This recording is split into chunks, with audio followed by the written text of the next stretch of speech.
What is up, boys? Welcome to another episode of the Court of Capes, where a few guys / judges reviews shows about superheroes. Currently, we're talking about the Batman, and we're on season 4. And in my opinion, this season has been pretty good. What are you guys' thoughts? Oh yeah, it has been really, really fun, really high quality so far. Yeah, I'd say I've enjoyed season 4 so far. Yeah, I've definitely enjoyed it. JC made a claim, or Judge Brown made a claim about this series that we're watching, that this could possibly be the best episode of the entire series, or maybe could be our favorite episode of the entire series. We will get to that because we will get to that. yeah, we will get to that because I'll tell you, I got a lot of stuff to say about that episode. Oh, wow. Yes, as do I. I wrote a lot of notes, man. Me too. I was not so notes heavy until I got to this season, and then I was like, oh, all right. Well, we got notes in that episode. Woo, I tell you, we got ourselves a little paragraph here going. Oh boy. I don't know if we'll get into all of it, but I think this is the most notes I've taken too. Oh, I mean, yeah. I totally understand why you made the claim that you did, but we will get into. Oh yeah, but, it definitely makes a lot of sense knowing all of the factors. Yeah. Oh, okay. But before we get into it, I would like to do our little segment called "Get to Know Your Judges." Understand who we are and why we may enjoy certain things and why we disagree on certain things. And I'm gonna put a little question on you boys. All right. So this question, last time, we asked the question what your favorite DC hero was and kind of why and your experience with them. And Marvel kind of seeped out of that as well. So if you guys wish to listen to what we said about that, go to our previous episode on the Court of Capes on youtube.com. But the question I'd like to ask you guys is, what villain in the Marvel world would you like to be? You personally like to be? Yeah, if you were that's an interesting question. If you were to be one, which one would you like to be? Wow. I'm gonna kick this over to Judge Brown first. Oh wow. Okay, let me try to look at some of these Marvel villains and figure this out. You can think aloud as well. What comes to mind. But yeah, if you were to be any Marvel villain, who would you be?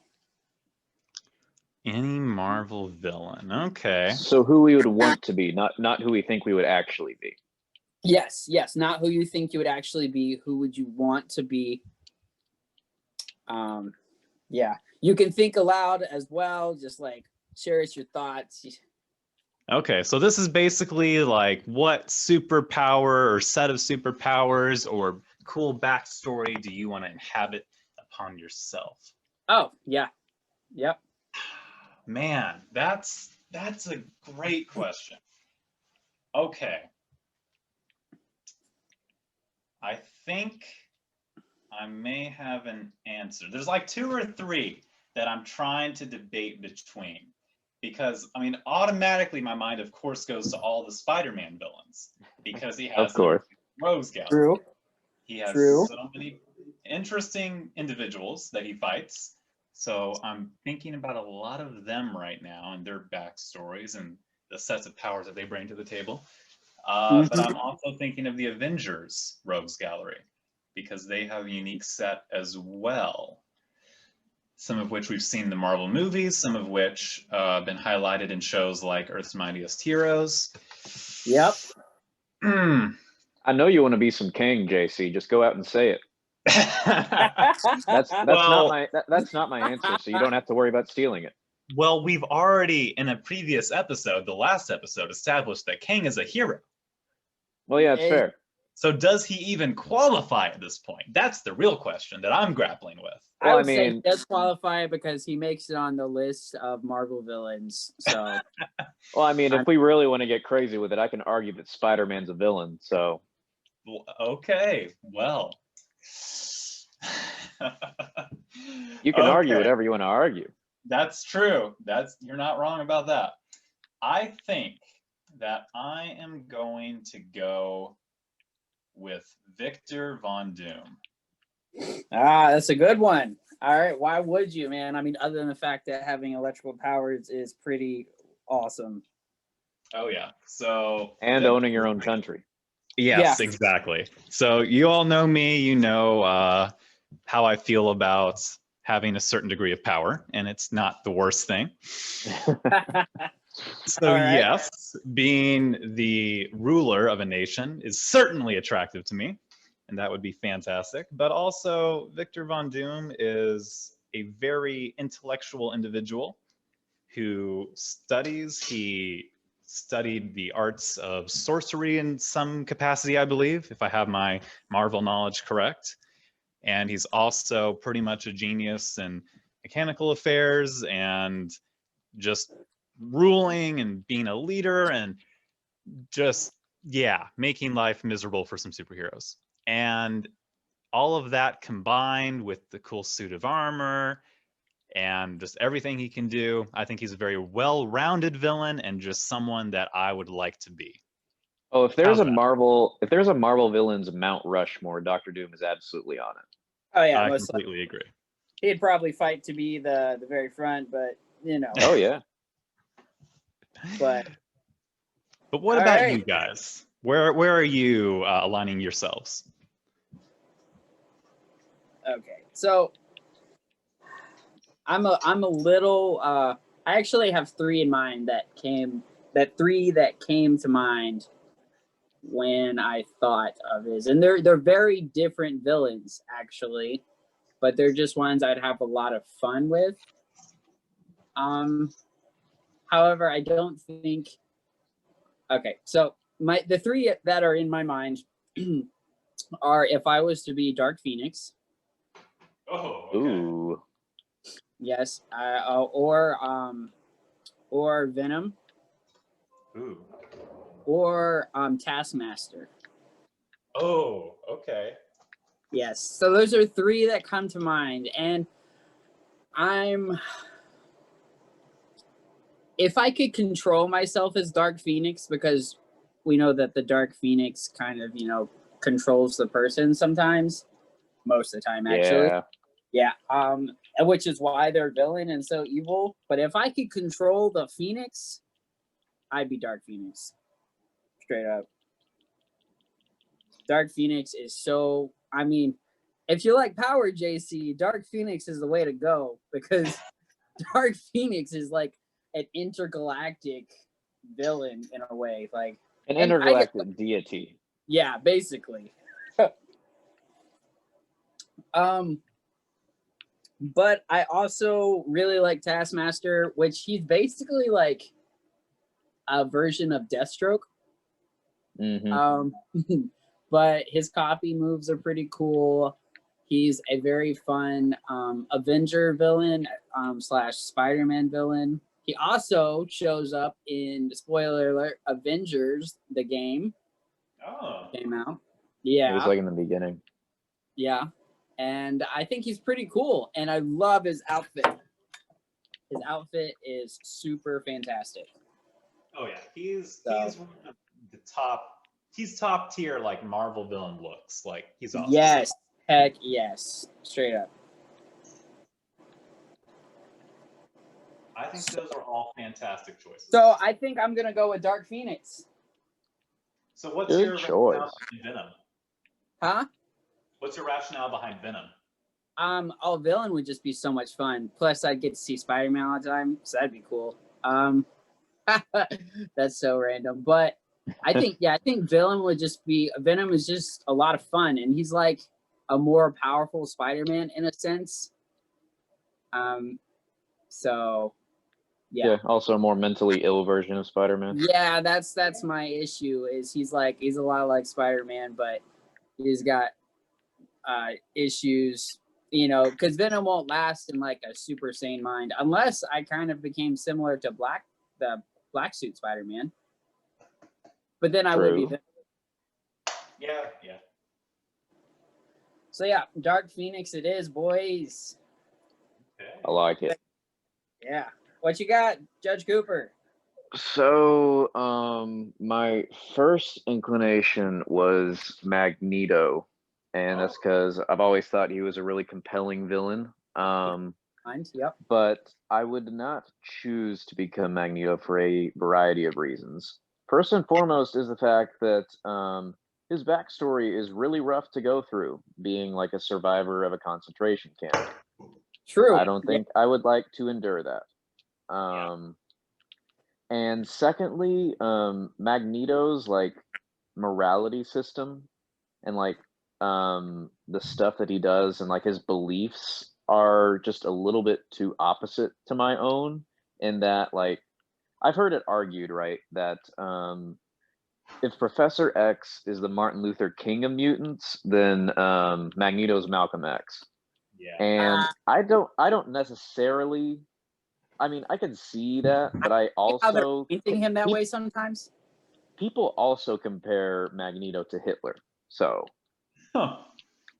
honestly, I think I think it's it's probably in the middle of those two like extremes ideologically, but like I'm not super comfortable with his mutant supremacy angle. Yeah, definitely. And I see how some of the movies are trying to paint him in different fashions. So like, I see some movies do try to paint him like the Malcolm X of mutants, while others, other movies have painted him, like you said, like the Hitler of mutants, where he tries to conjure up some real evil schemes. So, and I guess like part of like the symmetry to Magneto's character is he basically became everything that he hated and fought against as like a Holocaust survivor, which is a really like beautiful like symmetry to his story. It's just that like I wouldn't want to be that, obviously. Yeah.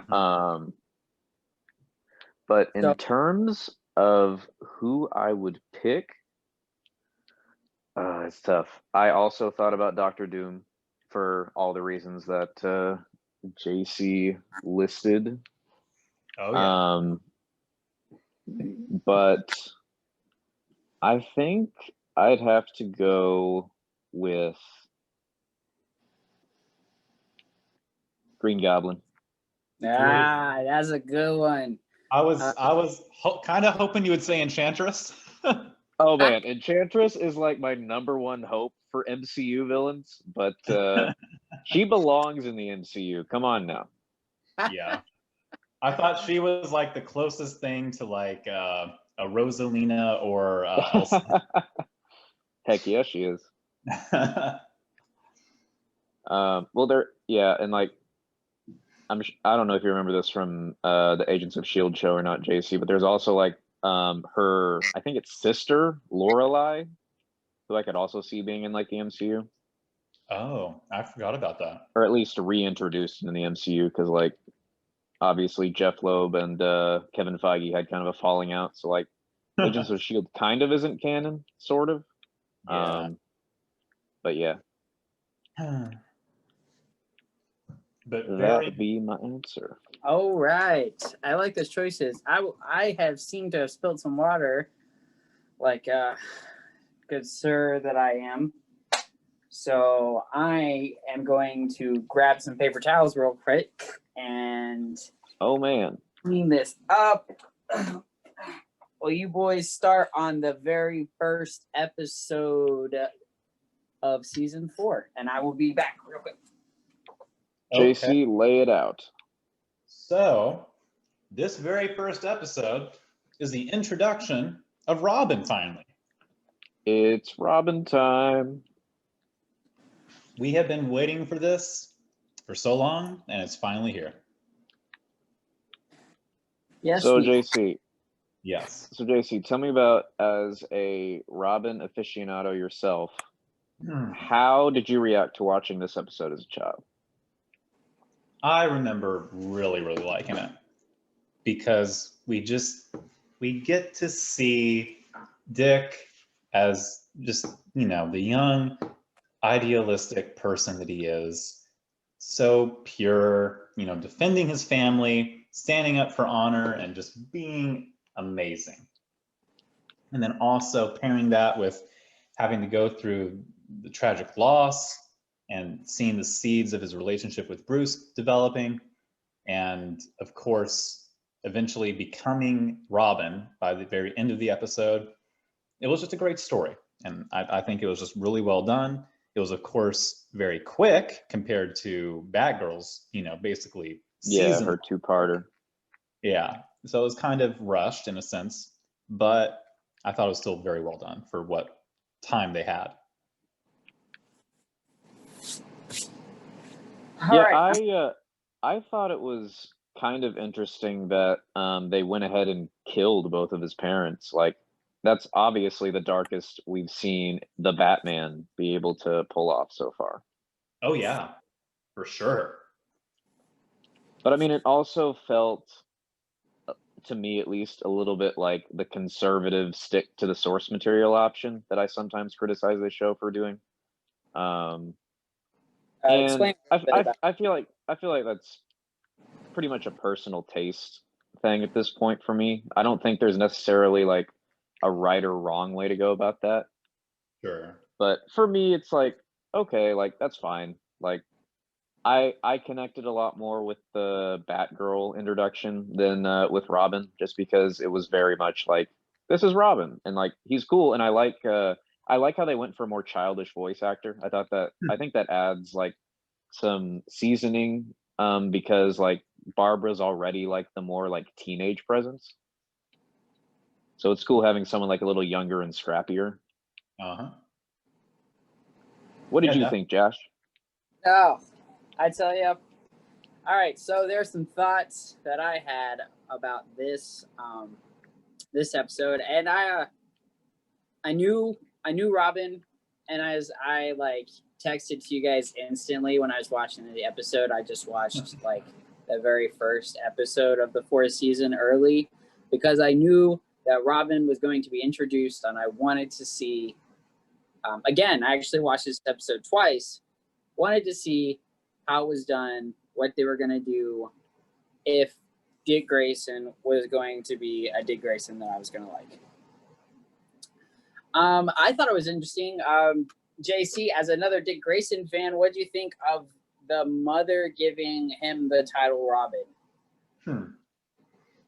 Before Batman, because so technically he was Robin before he even worked with Batman. That is true. This is true. That is very true. I thought it was really well done because the fact that his mom made the costume, almost all of it, the fact that she made him the title right before her demise.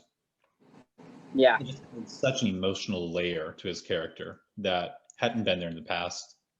I liked it. What did you think? I liked it as well. I thought it was really really good, really well put. Curtis, you brought up that this is probably one of the darker episodes in that aspect, and I agree. Did anybody expect them to show the bodies? I was kind of thinking, no, I was thinking like, whoa, like are we gonna do like a Batman Arkham thing where like he has to like see his parents like bodies again or something? Yeah, I was like expecting it, half wanting it, because I was like, this, oh yeah, I was like, I was very much a Palpatine, like, do it. Yeah. No, yeah, definitely. I was like, show us the bodies, shows you how dark I am. We've already talked about that. This is why we already talked about this last episode. This is why I cling to heroes like Nightwing. But yeah, so I definitely I liked this episode. I did. It was a younger Robin, which was which was a little harder. Like I'll talk to you guys like in the next episodes we'll cover on how the rift between Robin and Batgirl. But yeah, there's a lot to break down there. Yeah, there is a lot to break down. But yeah, I expected this episode to take, or like I didn't expect the dark turn that it took, but then I wanted them to continue a little darker down the road, like keep going. But they did keep it a little more on the conservative side that you brought up. Yeah. I will say this about, him being a little bit more childish here. This is a Robin, I'm just comparing him to like the Robin from Teen Titans, like the leader of the Titans, a teenager, that version of Robin that's already become a leader, become seasoned, He's established. Experience, established, great judgment, just a fantastic person overall. He's a teenager. This is 9-year-old Robin. True. He acts 9. And yeah, he does. It's really fun. And I think it just fits him very well because we've never really, I don't think that in Batman the Animated Series, he wasn't 9 years old, was he? Like, they didn't portray him that way. No, I don't think so. No, they portrayed, if I'm remembering correctly, I may be completely off. I think they portrayed him like 11 or 12. That makes more sense. And Tim Drake was a little younger. Yeah, that makes sense. Tim Drake was the younger one when he picked him up. Because for a lot of Batman the Animated Series, like, isn't he a teenager, like almost like college age for most of the series? Well, that's because he doesn't become Nightwing until the new Batman Adventures. Right. Yeah. So yeah, he is somewhat a teenager, like kind of, but then he disappears for a little while, and Tim Drake is Robin. Right. So yeah, he's a little on the older side compared to this Robin, though not too old. Not like 16 or 17, I don't think. Okay. He's more like 14 or 15. Okay. So it's kind of the middle ground. Yeah, but I think the way that they portrayed him, like his age might have been that, but they did portray him like he was older. Yeah, but definitely. That could have been just his role as Robin, being with Batman, having to deal with what he did. He was kind of like forced to grow up faster. Right. As certain events could make you do. But so yeah, we were introduced to Dick Grayson, Robin, and do we give a thumbs up or a thumbs down to this origin story, or this? It wasn't like an original story, but this portrayal of Robin. Oh, well, before we like talk about, like final impressions of Robin and the episode, do you mind if I run through some notes that I took? Yeah, no, sure. Do it. I think this is the episode that I had the most on, except for episode 7, of course. Wow. Okay. Yeah. Let's. I actually had a lot of things. I'm ready. All right, let's hear them. So just thinking about the first time when Dick saw Batman, when he rescued his family the first time, just how big his eyes got when he saw him. True. That was just such a good character building moment because it already showed how much he idolized the Batman. Oh, absolutely idolized him. Oh yeah, I just thought that was a great moment. Just those little things. Sometimes the show does those little details really, really well. Yeah, and I really and to add on to that, I really liked when Batman when he came into the scene, like someone called the police and he's like, the police were called but I intercepted. It's like I came in. Yeah, that was great. Heck yeah. And I'll get into that more, like these one-liners Batman gives that are actually absolutely killer. Uh-huh. All right, continue with your notes. Sorry. Okay. So this is per Wikipedia, so I can't take any credit for this. But Josh, you've been the one who've noticed celebrity voices in the past. Did you notice the celebrity voices in this one? Is Mark Hamill in this one? Mark Hamill is Joe Chill. Yes. Are you serious? No, Tony Zuko. Sorry, Tony Zuko. Okay, I was gonna say Joe Chill. Joe Chill is. Sorry. I don't remember Joe Chill in this episode. Getting the origin stories mixed up there. Sorry, but Tony Zuko was Mark Hamill. Okay. Which I thought Wow. was great. I thought that it was great that his name was Zuko because Mark Hamill played Ozai in Avatar, which is Zuko's This is dad, and I was true. like, ah.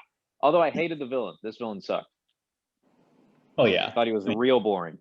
Tony Zuko is. He deserves to be the bottom of every totem pole because he's just a trash person, trash villain, trash everybody. Yeah, there just like wasn't anything even remotely interesting about him to me.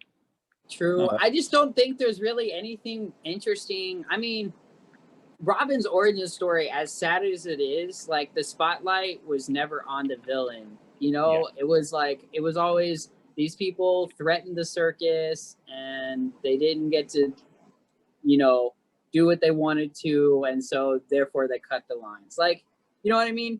Yeah. Like that was kind of it. It's the way the story is always portrayed. So I think the spotlight is always on Robin in this origin story. So I resonate with your feelings. Tony Zuko was trash.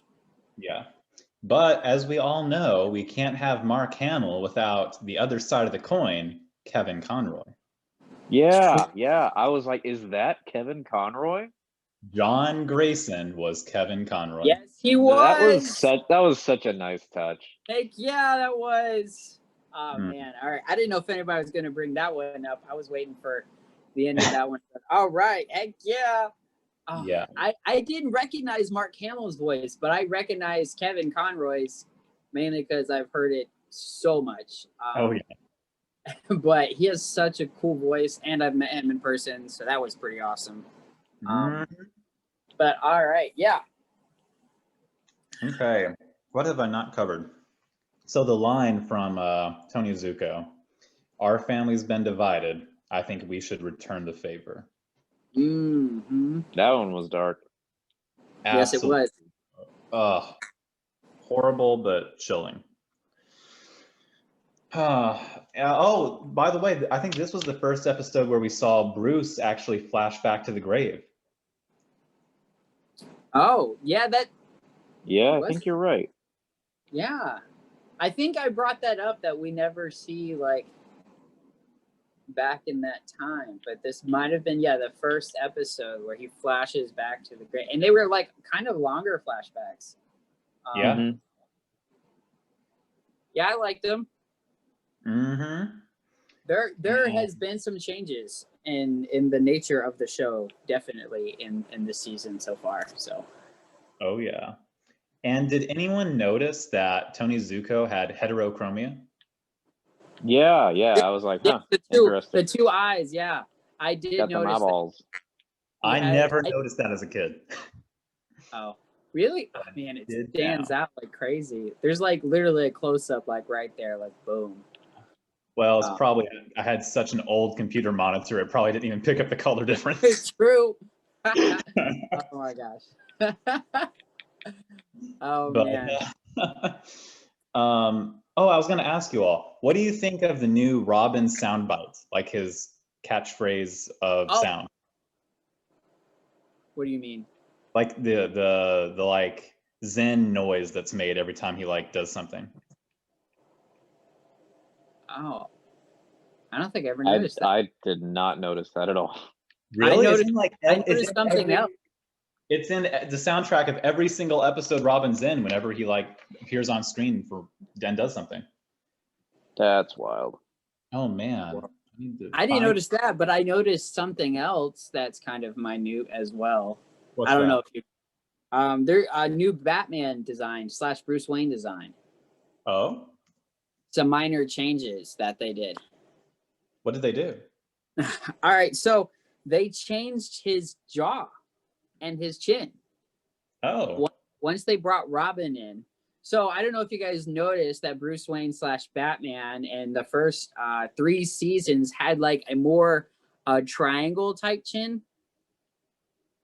Yeah. I don't think you guys ever noticed that. No. But it was it actually kind of stood out to me quite a bit. However, in this season now, he has a square jaw with a flatter chin.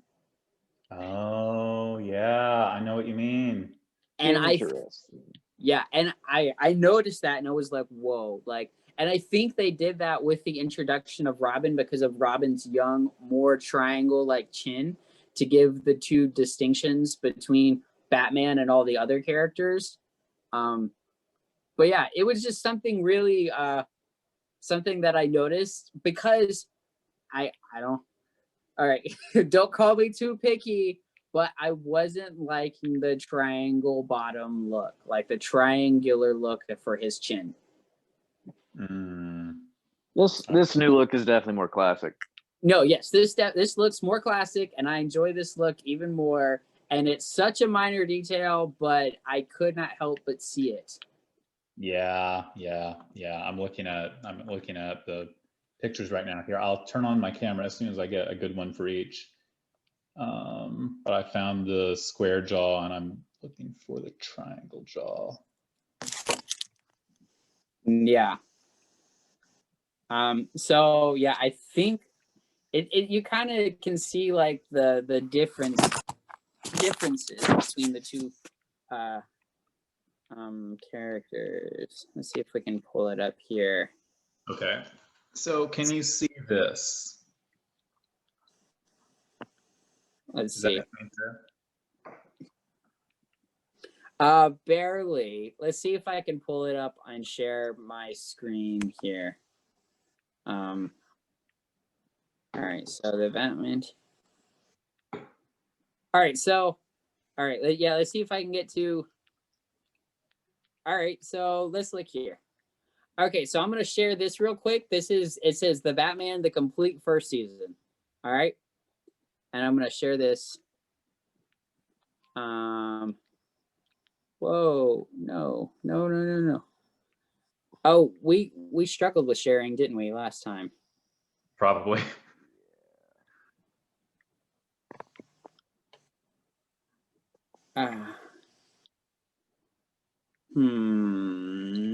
This is no bueno. Okay, so that's the square chin. Yeah, that right there, that is the square chin that they have. All right. See that?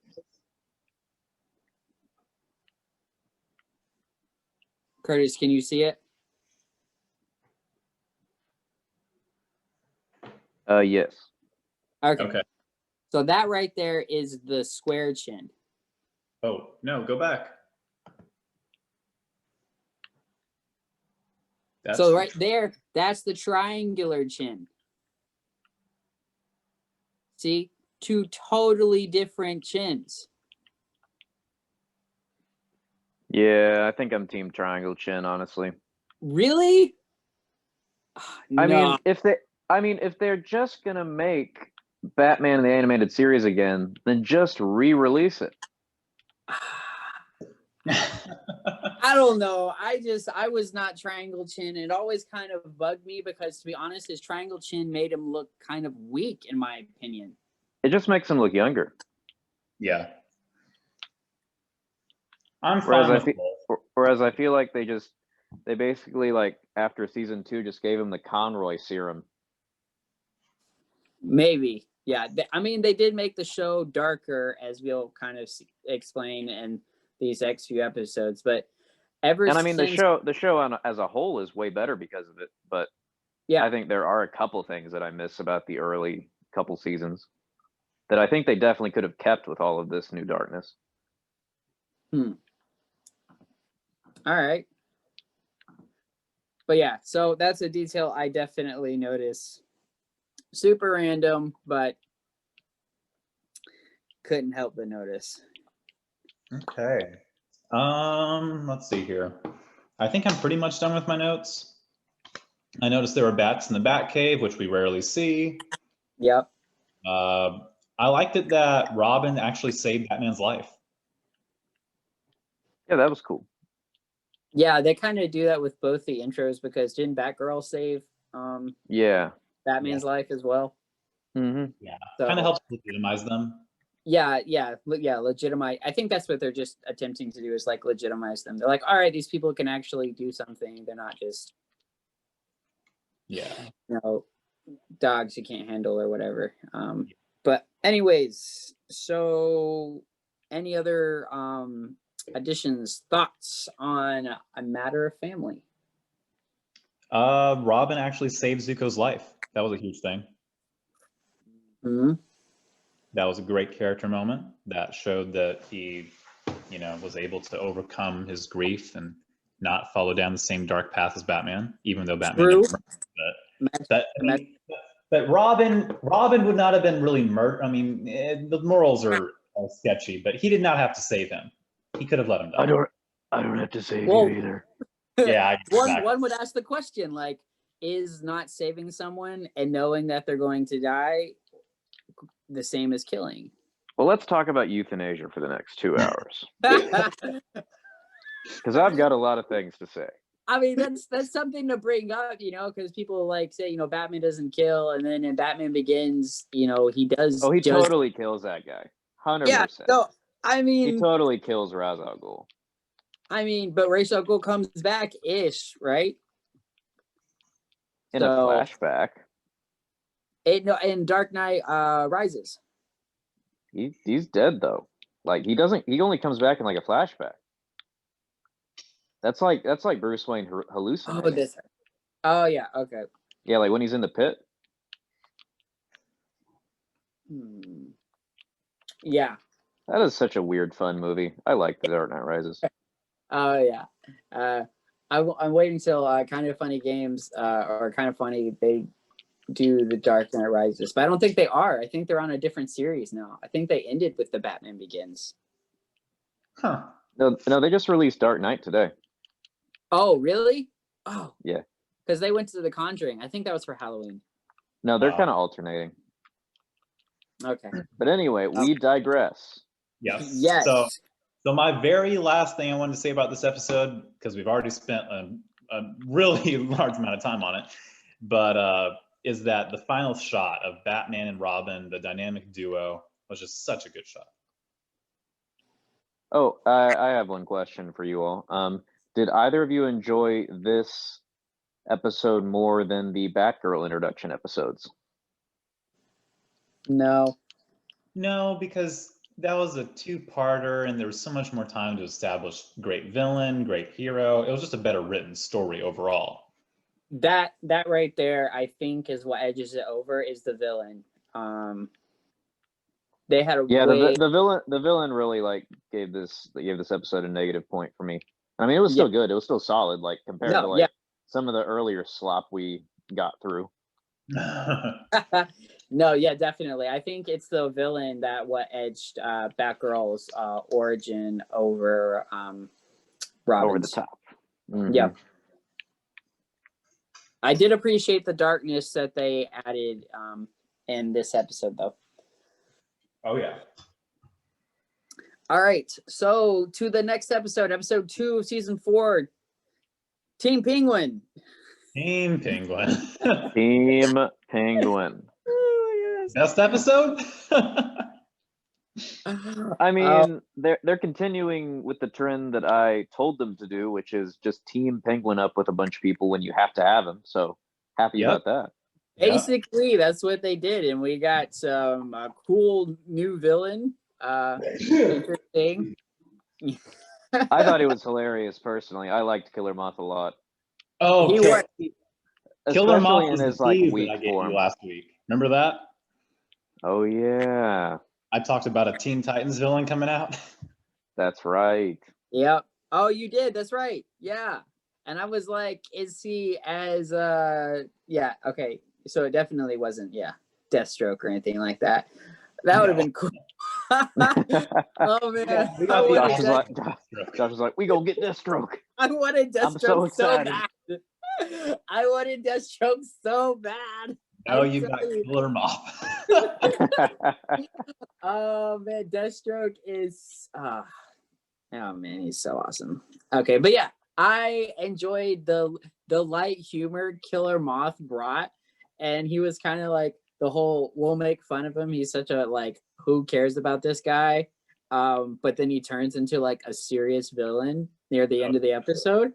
I'm so glad that he could still talk though. Like if he like became like all feral and stuff, he would have become so lame.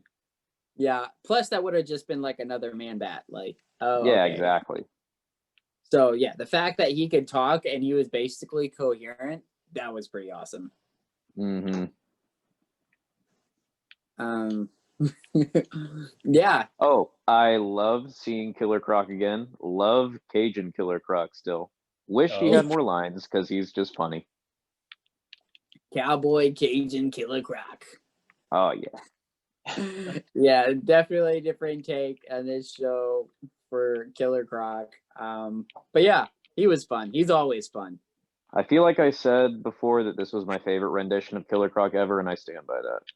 Wow. All right. Okay. Yeah. Just because before this he hasn't really been that interesting to me. At least he's funny now. Yeah. Although I do like how terrifying he looks in the Asylum games or the Arkham games. Yeah. In Arkham Knight, he is extremely terrifying. And yeah. I was gonna ask, like, what are your thoughts on the Arkham Killer Croc? He's more just like an absolute monster that's terrifying in the Arkham series, and the show he's more of a character. So yeah, and I think I like because like I feel like with most of the renditions he's still sentient, but he's not like that scary. I prefer they go to like one of two extremes, like either make him like really sentient like he is here and like funny, or like really animalistic and like terrifying like Arkham does, which I appreciate. Yep, I agree with that. So thoughts on this episode? I just want to bring out a line that I thought was just great toward the very beginning when they were watching the heist movie. One of the guys was like, "Okay, what's your status?" And the guy's like, "Still single." Yeah, I thought that was hilarious. Oh, and I was sure like, I want to use that move or that line sometime. So I'm pretty sure one of those guys was Ice King. Oh, really? I forget what the voice actor's name is, but it was definitely him. Huh. Nice. I did not realize that. But yeah, I just really like that line, and I think the big thing that we haven't talked about yet is that this is the first time we get to see Batgirl and Robin together. Oh, yes, that is true, and that is something that I wanted to bring up. Oh, we also forgot to mention that Bruce Wayne just straight up adopts Robin in the first episode. Oh yeah, I mean he's just like, "You're my son now." It's like, all right, that's a little Batman Forever, but I'll forgive it. Yeah, that's true. The way he does with Batgirl. Yeah. And yeah. But no, I wanted to bring that up. It was interesting seeing Batgirl be so mad about Robin. Understandably. Yeah, because literally Batman had not let her in at all. And like, yeah, immediately, like he's like, Robin, you're my sidekick. Yeah, and he was just so like, well, screw you, Batman. But to be fair, he really did try to keep his secret life away from Robin, but it just wasn't sustainable. Yeah, that's true. Yeah, but he also said he knew that it would happen sooner rather than later. Yeah, that's fair. But, you know, to be honest, Batman is going to be a better father than Bruce Wayne ever could be. True. Can't argue with that. Okay, so interesting here. Yeah, so did we bring up that the Ice King plays the Penguin? We did, right? Oh, yeah. Yeah. Okay, yeah. That was like an episode 2. Yeah, yeah, I think that was in the first Ice King episode. Yeah, so I don't think he plays anybody else in the show. Huh. Or just even does. I think he appeared in that episode as like one of the movie people. Maybe. I can't find it, but that's very possible. He also played Batman the Brave and the Bold. Nice. It could have also just been so brief it was uncredited. Yeah, true. Possible. They do that all the time. I noticed, like when I listened to this other podcast about like Batman the Animated Series and like voice actors actually coming on, they talk about how they'll be asked to voice random characters that are on the street or whatever. Yeah. Just like throw stuff on there. But yeah, so yeah, understandably, Batgirl was mad about Robin's situation, that he was completely inducted to being an official sidekick. So she had to work her way like really hard and like risk her life a bunch of times to become Batman's sidekick. Yeah. And then Robin has, you know, a very sad occurrence, you know, in his life. And then, you know, boom. Yeah. Gets the keys to the kingdom in basically like a week, where she worked for a year and Because barely like, got. well, it always interests me, like, what's going through Batman's mind, like, as Bruce Wayne. Like, did he legitimately think, like, Bruce Wayne obviously is absolutely intelligent. Like, did he think at some point, like, when he was drafting up the papers, like, yeah, I'll totally be able to keep this secret from him. He's like, yeah, Like, this kid seems pretty stupid. yeah, Oh. like, made absolutely no sense to me. That if someone was to argue that he had the intention of keeping the secret, I think in every way he was kind of recruiting Robin from the start. Like, once he thought of adoption, he's like, all right, I'm going to be recruiting this boy. And he knew of the skills, because the circus, I mean, he knew of the skills the kid had. So Yeah.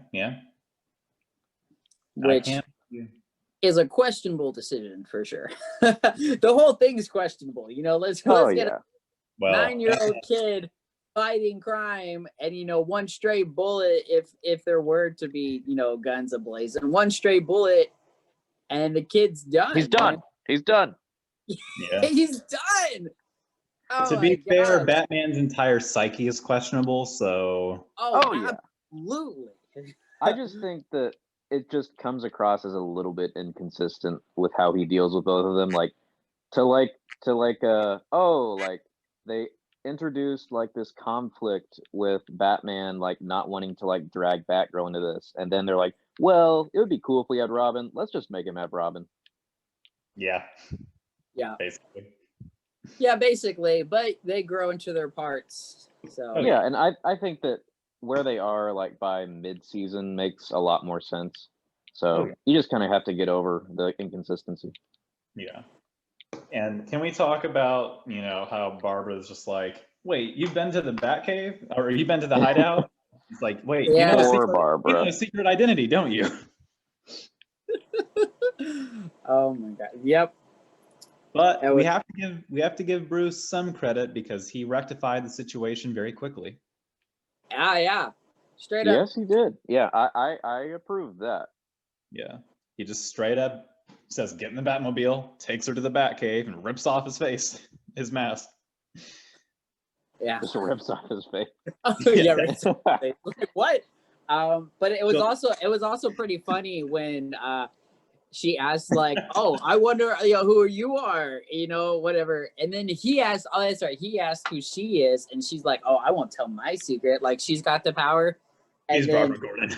He's like, she's Barbara Gordon. Because she doesn't know. Okay, I can't remember. Did he find out her secret identity? Did she know that he knew? Oh, no. He's like, in like the first 5 minutes he sees her, he's like, Barbara Gordon, go home. Oh, yeah. Yeah, right. Batman knew instantly. Yeah, he brought up that point, and she's like, that defeats the whole purpose of secret identities. Yeah, that's right.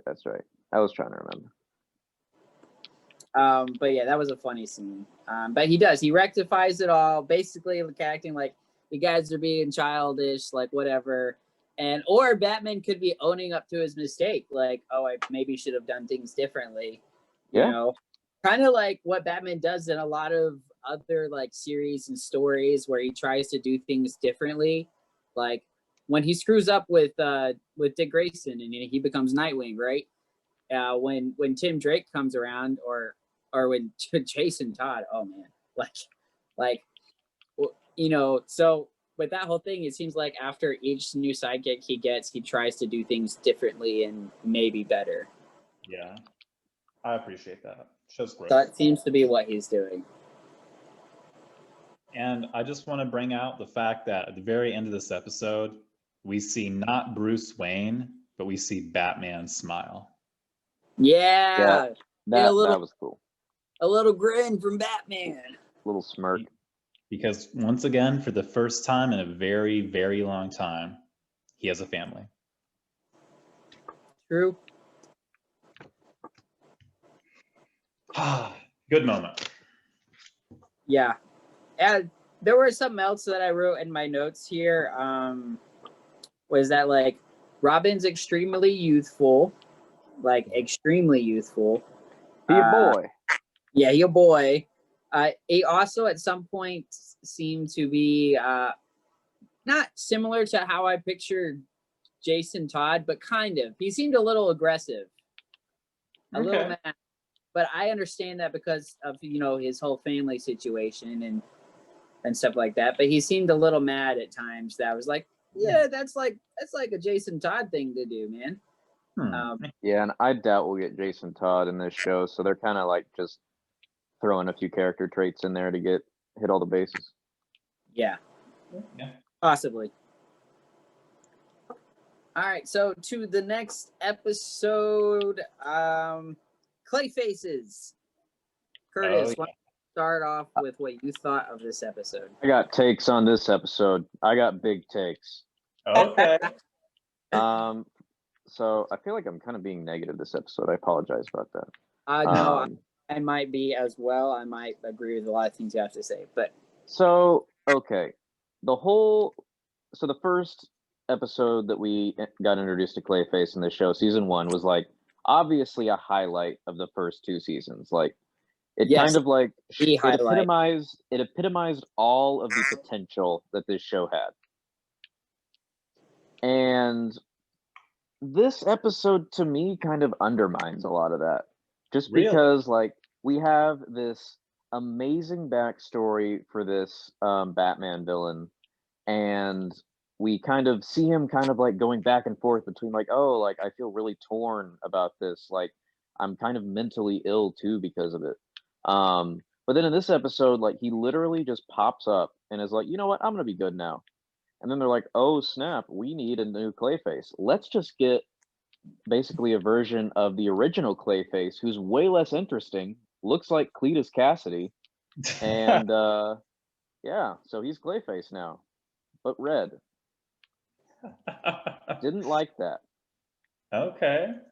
Now, if they were to say, okay, now Clayface is a member of Batman's team, that would have been interesting. I'd be like, okay. But no, he's just like, nah, I took the cure and I'm good now. So it's over. Yeah. This whole like tragedy of Clayface wasn't really that tragic because it's not like he even lost anybody. So I agree with basically everything you're saying, Curtis. It literally took out. Honestly, like I wasn't mad when I watched it, but I'm kind of mad, like just recollecting on it. I was like, why? Like, why did they take this absolutely crazy story? And at one point, it was the best story in the show, and just throw it at the trash. This side of Dave, he was still probably like the best villain. Yeah. Oh yeah. Him and like Poison Ivy. Yeah. Yeah. So probably my third favorite then. I want to tell you my notes on Clayfaces. All right, do you want to hear them? Yeah. I have one word that I literally wrote down. Meh. That's all I wrote. I was meh. Can't argue with that. I was just like, wow, this yeah, meh. I didn't know how else to sum it up. Like, oh my gosh, they totally ruined the Clayface story. This new villain just wasn't cutting it for me at all. It was not entertaining. No, he was boring. I was like, shoot, if I could have been Clayface, like all the things I would have done. He was predictable, absolutely predictable, unoriginal. Mm-hmm. Just not my guy. Not at all. Nope. Like it literally, like this episode more than just about any other episode really felt like they were just trying to backtrack on everything they did in season 1 and 2, whether it worked or not. Yeah, and they were really trying to do that, and I felt like they were going another direction with it, with when he becomes Grundy, like for Grundy's night. That was cool. That was actually kind of cool. Like, it wasn't like an amazing episode. No, but the reveal was cool. Yeah, the reveal was cool. But it was way better than this episode. This is, I'm gonna throw it out there, my least favorite Clayface episode. I totally agree. Oh man, like JC, I don't know your thoughts. I don't know if you have a paragraph saying like, man, I love this episode. JC, convince us why this episode is a bad. Yeah, like I don't know what you're gonna say. I'll have open ears, kind of. I won't. Totally open. I won't. No, I'm not. I'm not. This episode was just not it. Oh, that's funny. Okay, so I'll just say this. Sometimes, how old was I when this came out? 7-year-old me, you know, sometimes got it really right. Sometimes 7-year-old me got it really wrong. This was one of the times when 7-year-old me and the nostalgia goggles just did not hold up over the period of time. So it did not hold up. So you liked it when you were a kid. Yeah. What do you feel about it now? So you know, going back to, you know, our second episode, back to the first Clayface episodes, you know, I was teasing this episode. I was like, oh, they're gonna do something really cool, and we're gonna see some really cool stuff happening in season 4, and I even teased it last week, and yeah, it is what it is. Oh man, JC, I'm so ouch. I totally forgot that you were building up to this episode. Yeah. So that's rough, but it is what it is. But thankfully, I think other episodes in this series that we watched do hold up. So, so I think that, you know, 1 for 2 of this week, it's not too bad. But yeah, so I still think that the concept of this episode was really great, of having like Clayface having to face a darker version of himself and overcome that, beat that darker version. Like, it looks really good on paper, and it sounded really good to me looking back on the episode. But the execution of especially Basil Carlo, yeah, it was just, oh my gosh, to say the least. He wasn't a very compelling villain. No, he wasn't. And like, they were saying he was this has-been actor. I just couldn't really get into it. Like, they weren't portraying that he was that actor good enough, I don't think. Like, because yeah, that's man. a fair point. Man. But okay, I'm not saying that this moment made it a good episode, but I will say I had a good moment, or a favorite moment from the episode, and that was when either Punch or Judy talked. Oh, that was great. I like that a lot. That was fantastic. He's like, number 1, don't you ever talk to me like that. Number 2, since when have you talked? Great moment. That was the only appearance of Joker in these 7 episodes, wasn't it? Yeah, I guess. Yeah, I think so. Joker appeared last in The Apprentice when he so in Thunder, Icy Depths, and Gotham's Under, Ultimate Criminal Mastermind, A Matter Family, and Team Penguin. So that's 5 episodes. He doesn't show up. So then on the 6th he showed. So yeah, 5 episode absence. Yeah, wow. We got a lot of Joker in the last half of season 3, like 3 episodes. Yeah, we did. We did. We got this time, so. And only 1 Penguin episode. That's the least amount of Penguin we've ever gotten, I think, in a 6-episode arc. Always a good thing. Always a good thing. Like, there was a point in time where half of the episodes were Penguin based. Yes, I remember. And we were tired of it. All right. But I don't think I'll ever not be tired of it. Like, just okay. Well, I'm tired just thinking about it. I know. So anyway, I think we should move on. I think we should do to episode 4, the Everywhere Man. So we had no predictions whatsoever of who the villain would be in this one, because it was Yeah, interesting. Was this an original villain? I think so. Yeah, as far as I know. Yeah, it was, John Marlowe was created specifically for the show. Yep. Yep. So I'm pretty sure this was an original villain. Also, on a side note for this last episode and this episode I noticed more. Batgirl is absent.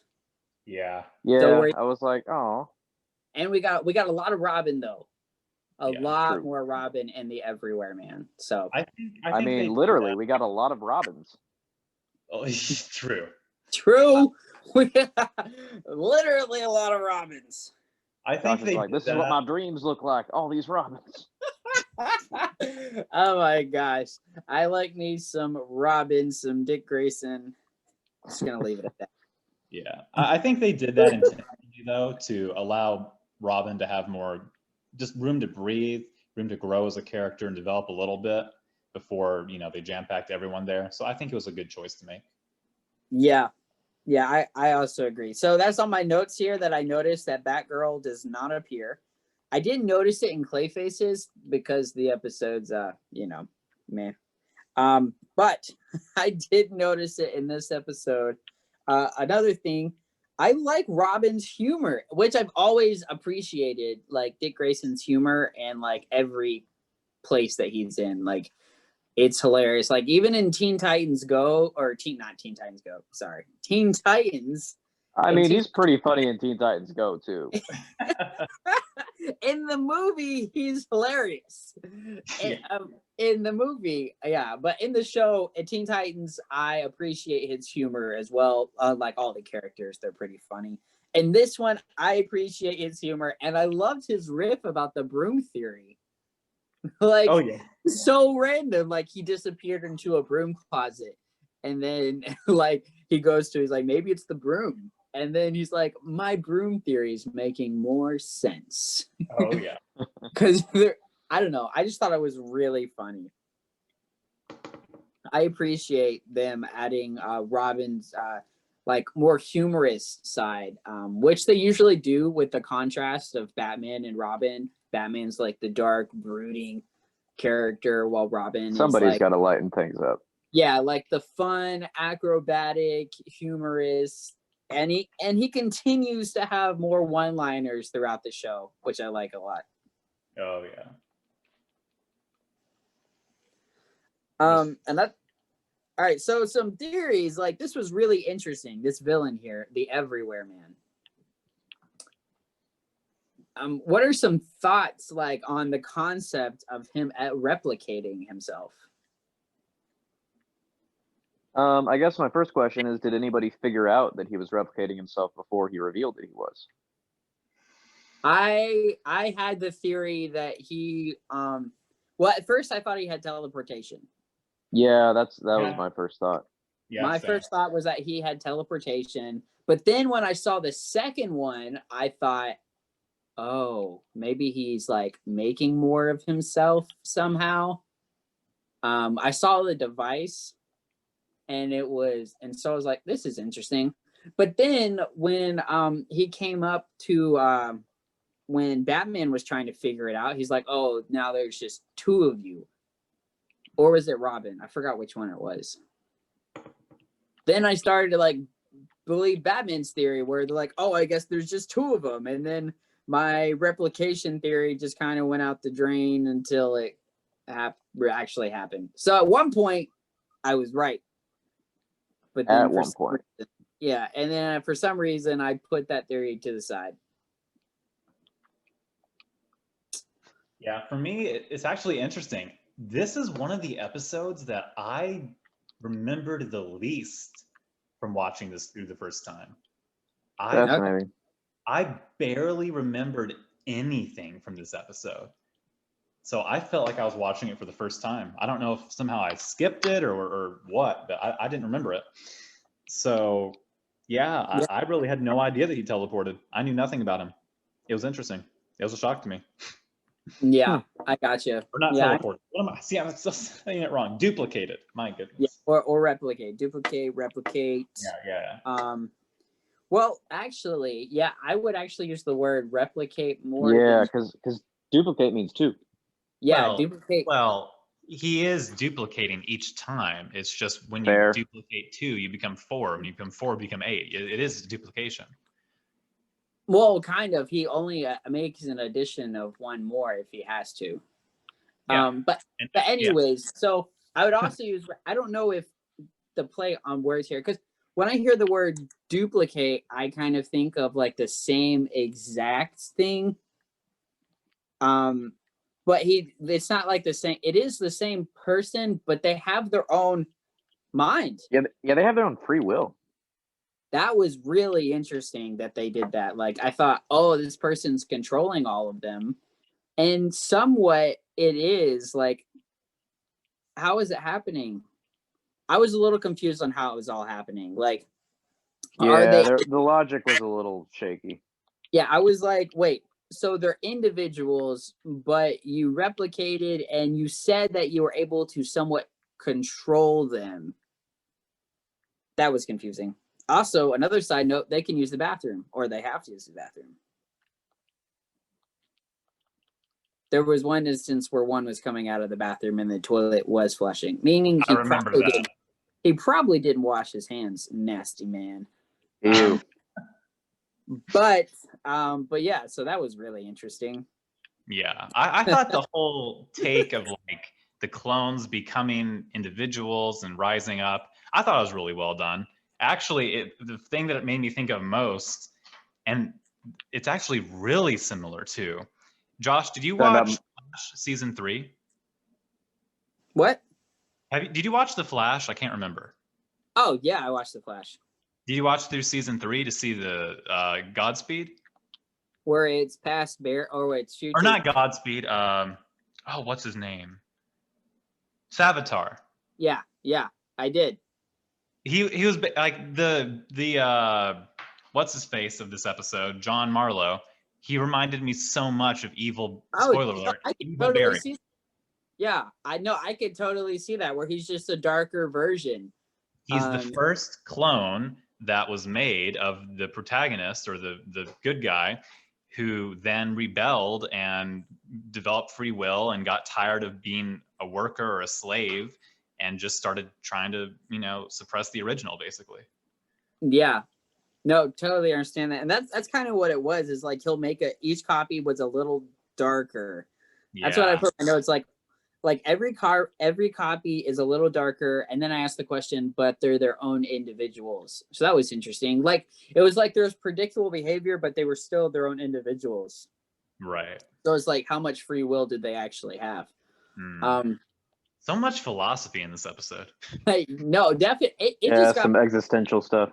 Yeah, it just really got me thinking about how this all works and everything. But no, yeah, you bring up a great point. He was a lot like Savitar. It was almost like a similar. He was also a lot like the villain Twice in My Hero Academia. Oh, Twice. Oh, well, true. Twice. Oh man, but Twice gets real dark. Oh man, I'd rather have Twice than the Everywhere Man, though. Yeah. Twice is a way more appealing villain. This was he's a lot more interesting. Yeah, a lot more interesting. I mean, it wasn't a bad episode. There were some good parts of it.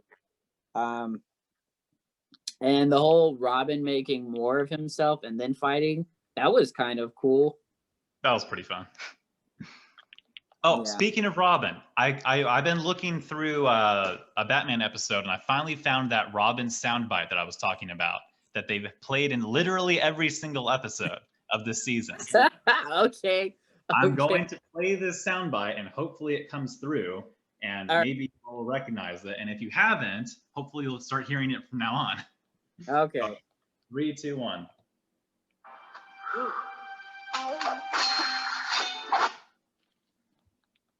That sound right there?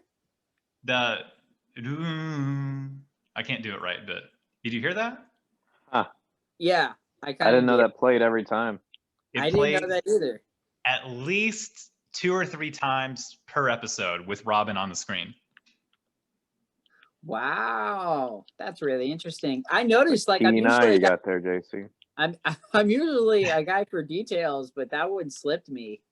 So just keep listening when Robin's on the screen. You're going to hear the same soundbite occur over and over. And I don't think I've ever noticed this for any other character. I mean, it probably is. I'm sure that every character has their own like soundbite, because like in like shows like The Flash and Arrow and like most shows, like characters have like a theme tune.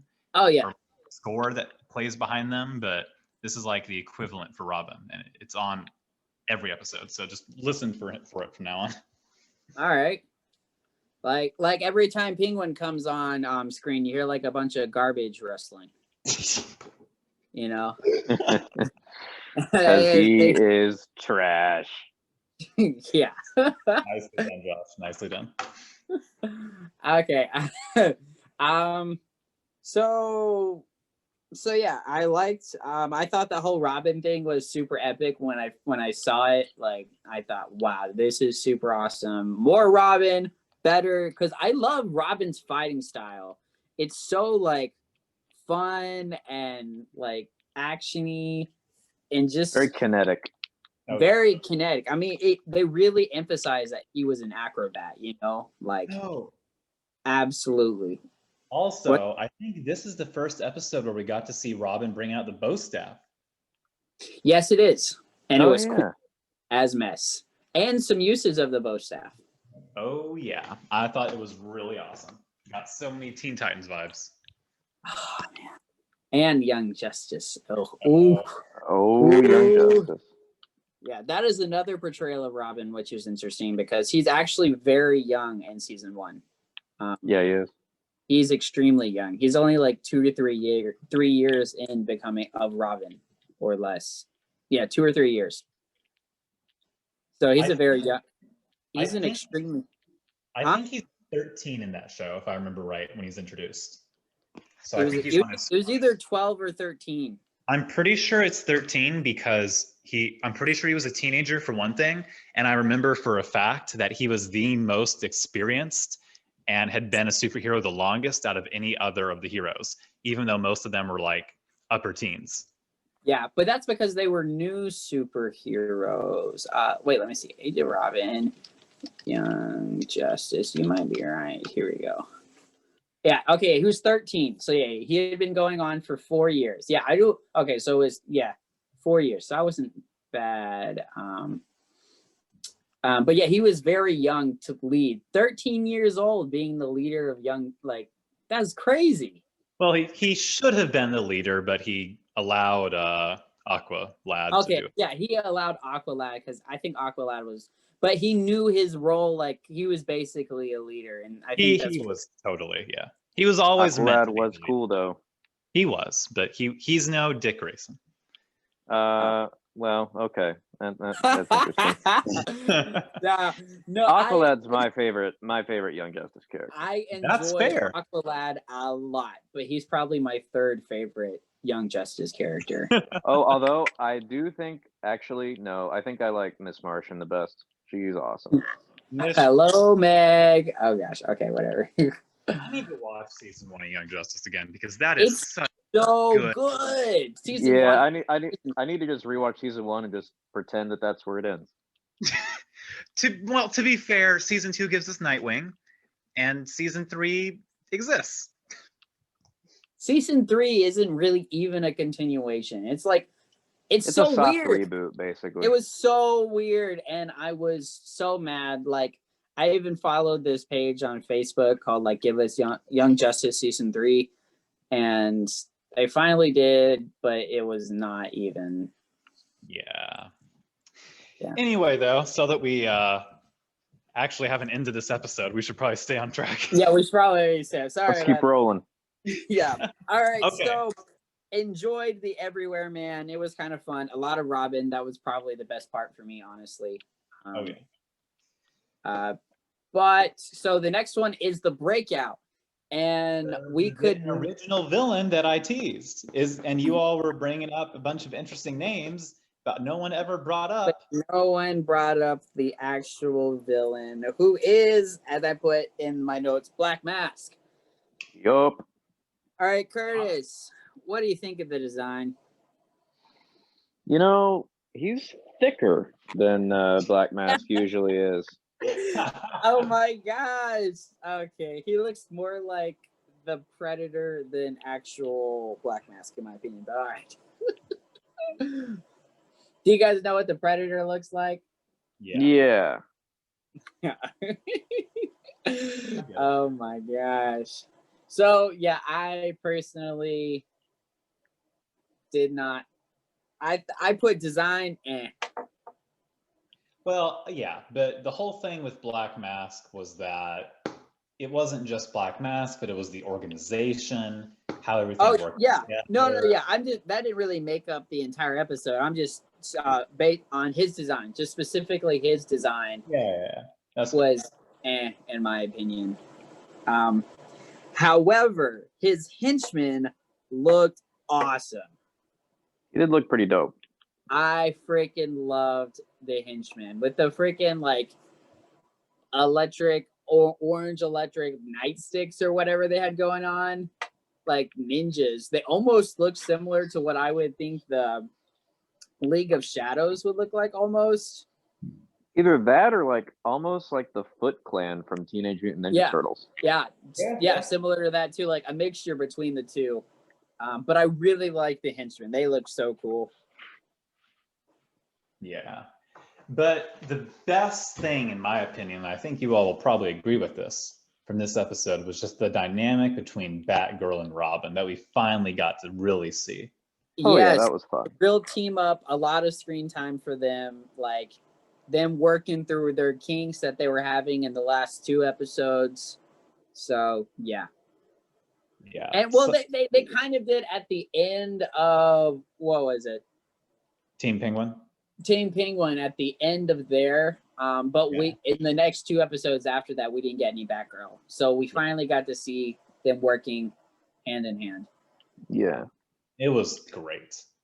And accentuating their strengths, really. You know, not to hate on Dick Grayson, but Barbara Gordon has always been known to be like pretty intelligent. So like, because you know, oh yeah, she becomes Oracle, for goodness sake. Yeah, she becomes the Oracle in some stories. So yeah, and she always did like the intelligent, like the decision maker, while Robin was a young 9-year-old kid kicking butt. Oh yeah. Like honestly, all that stuff he was doing, he was like so awesome. I love seeing Robin fight. It's the highlight of each episode I see. I'm like, this is so cool, so fun. Mm-hmm. I just love seeing him fight. I just loved how upset they were with grunt work in this episode, but yet the grunt work was like where all the action was. True, yeah. It's not like an uncommon story kind of thing, you know, like where you're given like a trope. You're given like a menial task, and you're like, oh man, like this is such a lame task, and then it turns out to be like the task, kind of. Yep. Well, most of it, but then Batman came in clutch at the very end. They're like, that's why you're Batman. Mm-hmm. So like the episode was very enjoyable for me. Like there was a lot of cool things going on. Like, Black Mask's henchmen were actually like so well put together, kind of. But you got to see like Black Mask has always been known for like his little anger spouts and being like not be able to control his emotions, and he makes like he's supposed to be a little more unhinged. Yeah, and they show that in this episode. Oh yeah, which I like. Like you're my new number 1. Yeah, like he kills his number 1, and then he's like, all right, yeah. Electrocutes him, because I don't think he kills him, but yeah. But anyway, so like, so the episode was very fun, but I'll tell you guys my absolute favorite moment in this entire episode. Was it the utility belt? Was during kind of. I enjoyed what he did with the utility belt. That was super freaking awesome. And you're like, what's going on? But it was similar in that scene where he says this. He says, that just means a little more work for me and a lot more pain for you. Oh yeah, that was awesome. I thought my mind exploded. I was like, that's like one of the best lines I've ever heard in this entire show Oh my gosh, that was so BA. Holy frick! This new darker Batman is what I Like want. the few times that they allow Batman to be quippy in pretty much anything, they always make it count. Yeah. Like in Dark Knight Returns when he's like, "Listen, son, Yeah, this is an operation, and I'm the surgeon." It's like it's like the best moment ever. True. Oh man, that was such a great moment. Absolute moment. One of the best Batman things ever created, right there. That 2-part movie. Oh, so good. But yeah, they do that with Batman, and I love that they're doing it in this show. Or I'd be a little disappointed if that wasn't the case. I think they tried one-liners in Batman v Superman, but it just really didn't work Oh, they out. sure did. Like the whole Martha. where'd you hear that name? Like, it's like also the whole thing like, do you bleed? And then like he goes away and he's like, you will. And it was like the moment's over, Batman. Like, come on, completely over. Oh, I need to watch that movie again. I don't know, man. But I don't yeah. know if I have the stomach to watch that movie again. Oh, Batman v Superman. Okay, release the Snyder Cut, #1. Or that's Justice League. Oh wait, yeah, it's Justice League. But anyways, we got the Snyder Cut. but yeah, I thought it was better than Justice League, so I'd be willing to enjoy it. There was some, obviously, it wasn't the greatest Batman thing ever created, but anyway, so yeah, they do try it with Batman, and I love it when they succeed because that's one of Batman's biggest things. He does it all throughout the animated series as well, where he has great lines like that just make up an entire moment. And this line right here did. I absolutely loved it. Man, looks fantastic. And Okay. I just loved how Batgirl was just like, these boots aren't just made for walking. Yeah. that was a nice reference to an old country song. Uh-huh. I was like, there's the white people in this show. That's what I literally thought that. Oh and my then, god. And The then whites have done it again. And then at the very end, okay, so who was ready to watch the Batmobile? Oh yeah, that was kind of cheesy. Yeah, that was like when people like just break into laughter at the end of like a sitcom episode or something. Oh yeah, basically, like, yeah. The forced laughter, like ha ha ha ha. You know? Yeah. Okay. But yeah, it's overall it's a pretty good episode. But that line right there, that's so good. Oh my gosh. And his henchman looked awesome. I really loved his henchman. Super cool. That Black Mask henchman. So fun episode. A lot of Batgirl, Robin screen time, which and this was positive screen time. So good. Ooh, Yeah, they actually like got a good rapport going. Okay. Any other thoughts on this episode? I think I'm ready to The move Breakout. on to Strange Let's New World. move along. Okay, let's get to this episode. I want to hear some theories. What were people thinking on Strange New World? Okay, so I actually fully remembered the twist. Oh, so JC didn't even. Did you all see it coming? Okay. No. Oh, wait. Okay, Curtis, what was going through your mind? Because I kind of want to say what was going through my mind, and it was similar to the actual twist, but it wasn't quite right. All right, so you go, Curtis. I mean, I just thought that no, I was completely surprised by the twist. I thought it was like actually zombies, and I thought that he was just gonna cure him at the end, a la like they're like, oh, like Batman, like the Batman's doing like I Am Legend or like those couple of Adventure Time zombie episodes. True. But yeah. The twist made me appreciate the episode a lot more, obviously, because it was actually cool. Yeah. The twist made the episode. And, yeah. Definitely made the episode, but it also made Hugo Strange quite the foe. Oh Like, yeah. like Yeah, that this, was a dastardly idea. like I honestly, we predicted Hugo Strange would be the villain in this episode. Well, JC kind of gave it away because Curtis had brought up that maybe Strange was in the Breakout, but then we shut that down because we said Strange New World would be the next name of the episode. Anyways, so but I also I'm like Strange did great with Dave, so I expected Strange to do really good again, and he did not disappoint with coming up with something pretty cool. Oh And yeah. I'm just going to throw this out there, but we're not done with Strange yet. Yeah, I didn't think we would be, and I am looking forward to other Strange episodes. That's for sure. Oh yeah. We'll get them. We'll get them. All right, so what was going through my mind in Strange New World is I was kind of I somewhat knew that there wasn't, and my theory was there wasn't an actual zombie apocalypse going on. Yeah. That's what I was thinking to myself. I was like, there's no way there's the zombie apocalypse going on. There's no way that this actually comes down to the wire this close. There's got to be something going on. And if Doctor Strange is involved, then I don't know what it's going to be. I thought that they were, okay. And so I thought they're either in some sort of trance, hallucinating, which was the actual case, or that somehow we didn't see it at the beginning of the episode, but somehow Batman was. And then my other thought was Batman's actually in an artificial world testing out different scenarios. Ah. That would have been wild. Yeah, so I thought since Doctor Strange was involved, that somehow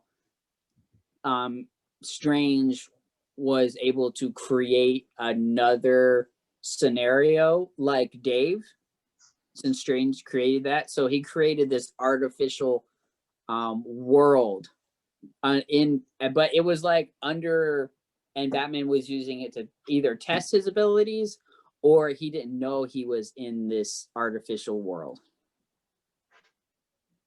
It was weird. So those were things going through my mind, but I was 85-15, or no, more like 7. Okay, more like 70-30 actually. 70-30, 70% saying this isn't real, 30%, oh, this actually could be real. I see. I think things that were giving it away was the fact that, Batgirl and Robin were trying to communicate so much. Yeah, that's a good point. And also the other thing where I was just like, okay, this is pretty, obviously a scenario, was the fact that Batman goes into his secret hideout, which was really awesome. I forgot about that part. And then 12 hours later or whatever, the whole world is just on fire. Yeah, that's true. He comes out. And I'm just like, yeah, Batman's very clearly hallucinating at that point. True. Yeah.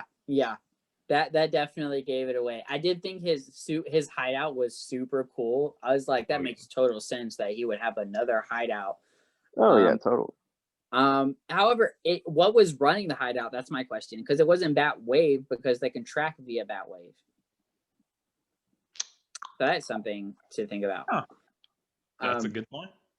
Yeah, I mean, I didn't see the I don't think we saw. Did we see the Batwave symbol in that hideout? I don't remember seeing it. I don't either. Yeah, no, I don't think so. That's pretty cool. But yeah. So yeah, it was really cool. There was something else. I really liked how they kind of got into the details when Batman got some stubble. You guys see? Oh yeah, I noticed that. Yeah, that was fun. I thought that's a pretty cool.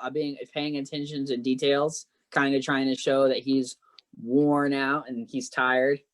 Yeah. Also, there was a fun relationship between Alfred and Dick Grayson. That one time where they high-fived. I don't even remember why. Yeah, that was great. That's so cool. I bet Alfred actually enjoys having Dick Grayson around like that. Yeah. A youthful presence instead of all the darkness and intensity that Bruce Wayne brings. Mm-hmm. Yeah. So, also Bruce Wayne as Gotham's White Knight. I might have missed something, but why were there signs for that again? Yeah, I have no idea. I don't even know if they ever actually said, or if they did, it was very, very subtle. He was giving that speech for something that he did, but I don't remember why it was that he was getting that award. Yeah, I didn't remember that at all. And I thought that like that was supposed to, that's what fueled my this is an artificial world kind of thing. Like it was a play for him that did like Bruce Wayne as Gotham's White Knight. Like I was thinking, oh, like what did Bruce Wayne do or something like that? Like it was just a play for him. But turns out that part was real, but I have no idea why Gotham City was declaring Bruce Wayne White Knight. Yeah. I don't know. Other than it being like a really obvious reference to Dark Knight. Yeah, like Bruce Wayne is the White Knight, and then he's also the Dark Knight. Like, Well, wait a second. When did The Dark Knight come out? Oh wait, never mind. It came out in 08. Thanks for auditing me, JC. Yeah, you're welcome. That's why I'm here. So yeah, this was The Dark Knight ripped off the Batman. I'm sure that's well, the case. he was called the Dark Knight early in the series. Well, no, Well- I'm talking about the White Knight specifically because like they called Harvey Dent the White Knight in Dark Knight. Yeah. Okay. Yeah, I didn't think of it like that. Yeah. Okay. Cool. Well, All right, overall, so before we go off of this episode and go to the next episode, which JC declared as one of his favorite episodes of all time, did anyone notice at one point Batman used his long cape in a fight? Did he? I actually didn't notice this time. Why, JC? I thought you would totally bring it up again. Oh my gosh. Okay. Yeah, I didn't notice. What happened? Yeah, there was one Give me time every where detail. he wrapped a zombie with his cape and threw it to the ground. And I was Oh, like, how useful. You see how useful it is? Oh yeah, he totally couldn't have just like, I don't know, grabbed him and threw him on the ground. He had to use that cape. yeah, I think it was just for somatic, like a dramatic kind of takedown.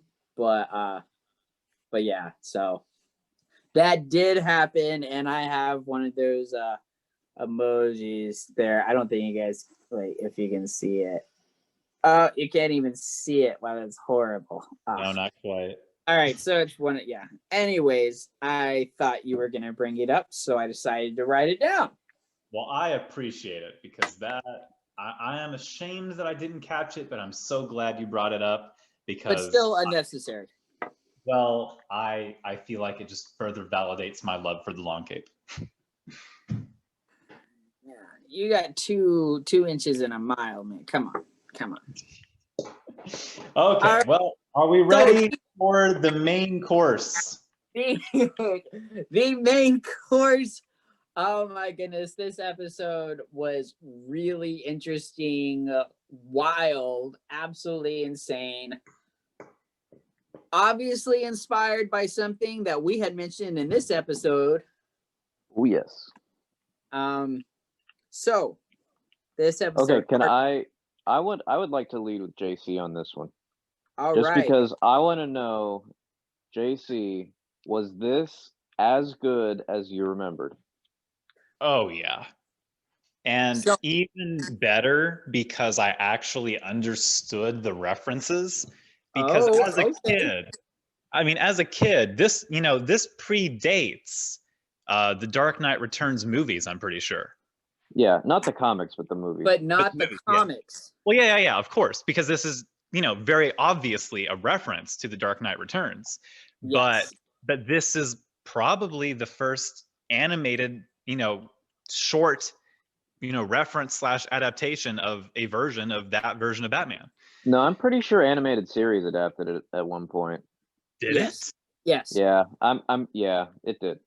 Oh, well, never mind. But anyway, this is the version that I saw first. Yeah. And I had no idea what I was seeing actually. But to go back and realize that now just made the whole experience even better. But of course, the reason that I love this is, I'm just going to go ahead and say it, the one and only time we actually get to see Nightwing in the entire show.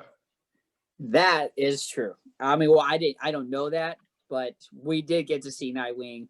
That was freaking awesome. We got to see Oracle as well. That was really cool. Yeah. So it was really interesting the way it was being told. This premise is it's year 27, right? Yep. So 3027.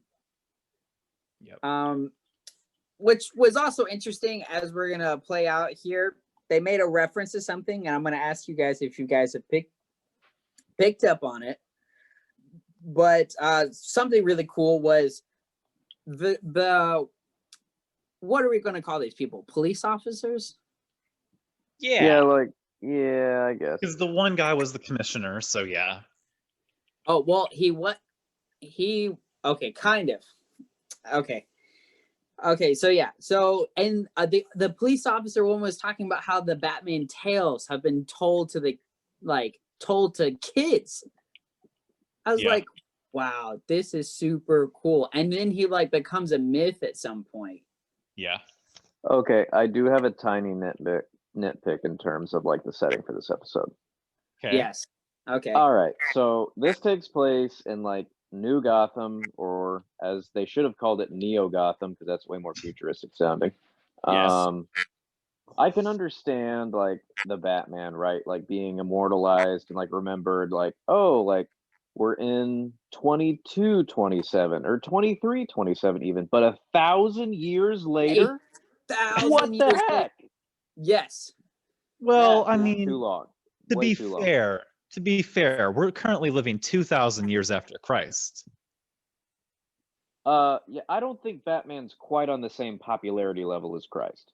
Well, I'm not trying to make that comparison necessarily, but I mean, but I'm saying if all of biblical canon can be passed down so easily, and there's extra biblical sources of history that of course have been passed down too, everything that we know about the Egyptians and different things, and King Tut and all of the different Greek myths and Roman myths and legends. There's plenty of history that was passed down. So I mean, yeah, I still think it's silly, but that's all right. I think it's relatable. I think it's okay, but it's a fair. The whole premise of Mr. Freeze waiting for 1,000 years, that was dumb, and we'll get to that. All right. So did anybody so they said the commissioner's name once. Did anybody remember who it was? I didn't catch it. So I didn't know if this was supposed to be a reference as a pass down of genealogy, but the commissioner's name was Yin. Oh yeah. Commissioner Yin. I did not notice was that in 327 or 227? Because I thought that was when Batman and Nightwing were doing their thing that they mentioned it. Was it? Yeah, I think it was. Yes. Because I think it's the same Yin. Because I think JC mentioned that way earlier. That Yin comes back in a reference. I don't think I did actually. Oh. Yes. So yeah, commissioner. Yeah. So I thought, whoa, Yin finally became a commissioner. What? So yeah. Whoa. Is that true? I didn't catch that. Interesting. I wrote it in my notes. It says that. Yeah, and I was like, wow, thanks for finally referencing her again. So Commissioner Yin, I wrote it in my notes. Wow. However, so Gordon was in the episode though. So something happened to Gordon. He must have been he just retired, it looked like. Yeah, he probably just retired, yeah. But they still live together, which was weird, I think. Probably because he can't take care of himself. Yeah, probably. But yeah, so they referenced it. Commissioner Yin, I wrote it in my notes because it was there. Yeah. Even in Wikipedia, it says in artifacts it is hinted that Yin becomes the new commissioner of Gotham Police Department in 2027. Hey! Yeah. Wow. Boom. Good job, guys. I completely missed that. Oh man, I think it's because we wanted Yin so much. We wanted more Yin. We missed her so much. Yeah. Oh, also, this is what it's saying under the trivia page for her. It's saying the character of Ellen Yin is a clear nod to Ellen Yindel, police commissioner of Gotham City in Frank Miller's classic Batman: The Dark Knight Returns. Whoa! Oh, I didn't. That's cool. That's super cool. So the fact that her whole character is a reference to that story, and then she comes back in this, that's awesome. So she wasn't as original as we thought, because I've never read The Dark Knight Returns. I've only seen the movies. I've read a little bit of it, but not too much. I'm pretty sure, yeah, that character was white though, so, and Ellen was very clearly an Asian character. It's just a different. It's just a reference. Yeah, it's just a reference. So she's still an original character, but yeah. Commissioner Yin. Yeah, I totally picked up on that, and I thought that was really cool that they did that. That's awesome. That's a great way to at least, nod to her, even if Ming Na Wen couldn't come back. That's awesome. Yeah. So I thought it was really interesting when they saw the wheelchair, and they thought it was Alfred. And then it shows Barbara Gordon, and then it shows Alfred still walking, and I was like, like this old like, Alfred, he's still kicking. He's still kicking. Literally. Like, so, oh man. But overall, very good episode. We got to see Nightwing. We got to see Batgirl become Oracle. That was super cool. A big Batman, which sometimes baffles me. I thought when you got older, you got smaller, but Batman gets bigger. Not Batman. Batman gets swole. He just get freaking jacked. And I was like, I look at the Batman that we had previously, like at season 1, and I'm like, how did you get from there to there? Like, wait, what? This makes no sense. It's a good episode, but what in the world? Bruce is just like, because I'm Batman. Yeah. Yep. He also has another great one-liner that I will bring up. But still, like, there were some flaws to this episode. And I have some thoughts on that. And so the first one Curtis kind of brought up was the huge time difference. Like, why are we going 1,000 years in the future? Which JC did have a good argument against that. Like the way people view Christ, that we're 2,000 years after Christ's death, and so some people consider him a myth. Some people are like, we're passing down stories. So yeah, that makes sense. Though Batman's presence is nothing like it, but yeah, it just disconnected me a little bit from the episode. Like it just kind of made the episode feel distant to me. It did. It made it feel like this episode was just stuck in a show. It just didn't feel like a part of the other episodes at all. Like, it's like you can watch this episode separately from all the other episodes and just be like, okay, like this episode doesn't seem like it's a part of the show. Oh yeah, you're completely right about that. It's its own self-contained thing that's literally just in the middle of the season, and it's just kind of strange. But so that can be both. That can be both a positive and a negative. Like, this show is really fun and it can be on its own and blah blah blah, but it doesn't seem like it's a part of the show. Yeah. Another thing that kind of was like, what was like the whole code on titanium? Yeah. I didn't. I was like, okay. I didn't really get that. I was just like, so what? Like, this makes no sense. So what? They just scan the whole thing and then they have code, and then Batman had this plan. So that was something that was really cool. Is like Batman had a plan for this, which is like Batman's whole thing. He has a plan for everything. Yep, I like that a lot. So that was a cool aspect that I'm going to be honest, they don't really show in this show that much. The whole Batman has a plan for everything. Yeah. You know, Batman's often thinking on his feet in this show. Yeah. That's fair. Which, you know, he succeeds in doing, but he's often thinking on his feet. Yeah. I was expecting when they got frozen again, I was expecting another Batwave save. I was like, it's the Batwave that's what I was save the thinking. universe again? Like, what? Not quite.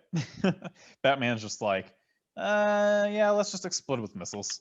Why Well, not? I mean, that was kind of Batwave. That was controlled by Batwave. That's true. So that was kind of a Batwave save. I'll give Batwave half a save. Like, you know, when Half credit. when That's fair. football players get half a sack, you know, I'll give Batwave half a save. Okay. But yeah, so JC, why don't, other than Nightwing and Oracle and some cool and a bat tank, an absolute bat tank, that was kind of cool.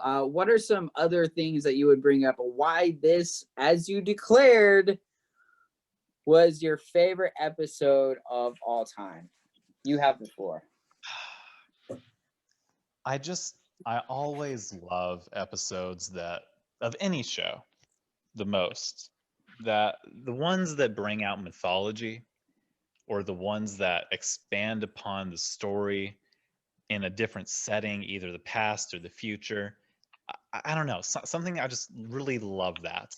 It's one of the reasons why I was so drawn to like Avatar 1's story in Legend of Korra. Just because that was cool. It expanded upon what was already set up.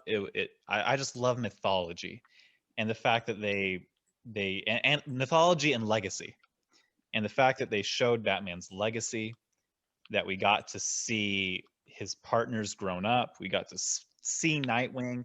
If we got this whole show and never got Nightwing, the show would have been incomplete. And if we never got to see it. So I'm just so happy we got that.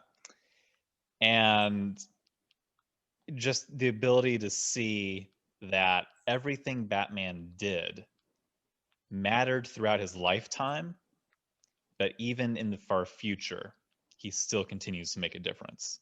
Just that idea, the message behind that is what really speaks to me, and one of the reasons why I liked it so much. And of course, Nightwing. Yes. But anyway, what did you think of Nightwing's design? I mean, I thought it was great. I mean, it's status quo.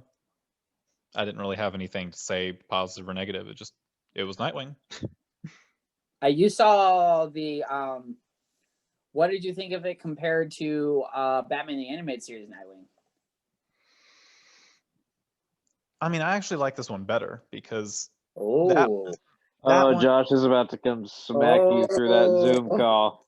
I mean, I'm sure he will, but I mean, like the mullet's a choice. It's okay to have our own opinions, though.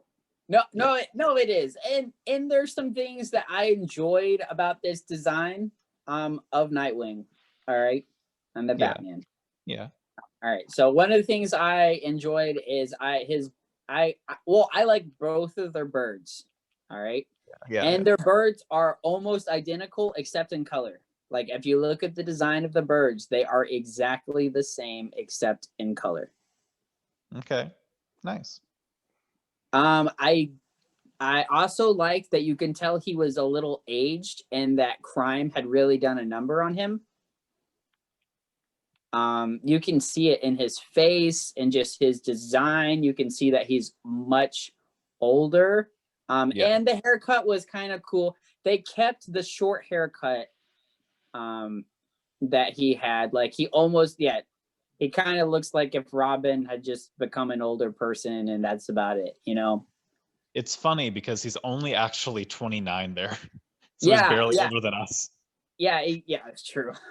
But he looks a lot older, and they treat him like he's a lot older as well. So crime had really done a number on him. Yeah. But my goodness, I just love the design of the animated series. I know. I'm getting too much of a Batman Forever and Batman and Robin with his mask on the Batman. Okay. Like the extended blue edges. Didn't really like that. I don't know, but I like both of them. I like the design on the animated series more. It stayed true. I mean, it seemed a little. I mean, they did a little more with it, and they explained a lot more. Obviously, in the Batman, they didn't explain that much at all. Yeah. So, but yeah, pretty fun. That was a huge positive for the episode. Getting to see Nightwing, our boy, in action, except he gets cut off pretty quickly. Like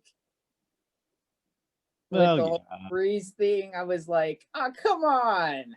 I know. You don't got to do that to Nightwing." Like, I know this is a Batman show, but come on! I know. But he did save that pilot. That was pretty cool. Yeah. Yeah, that was awesome.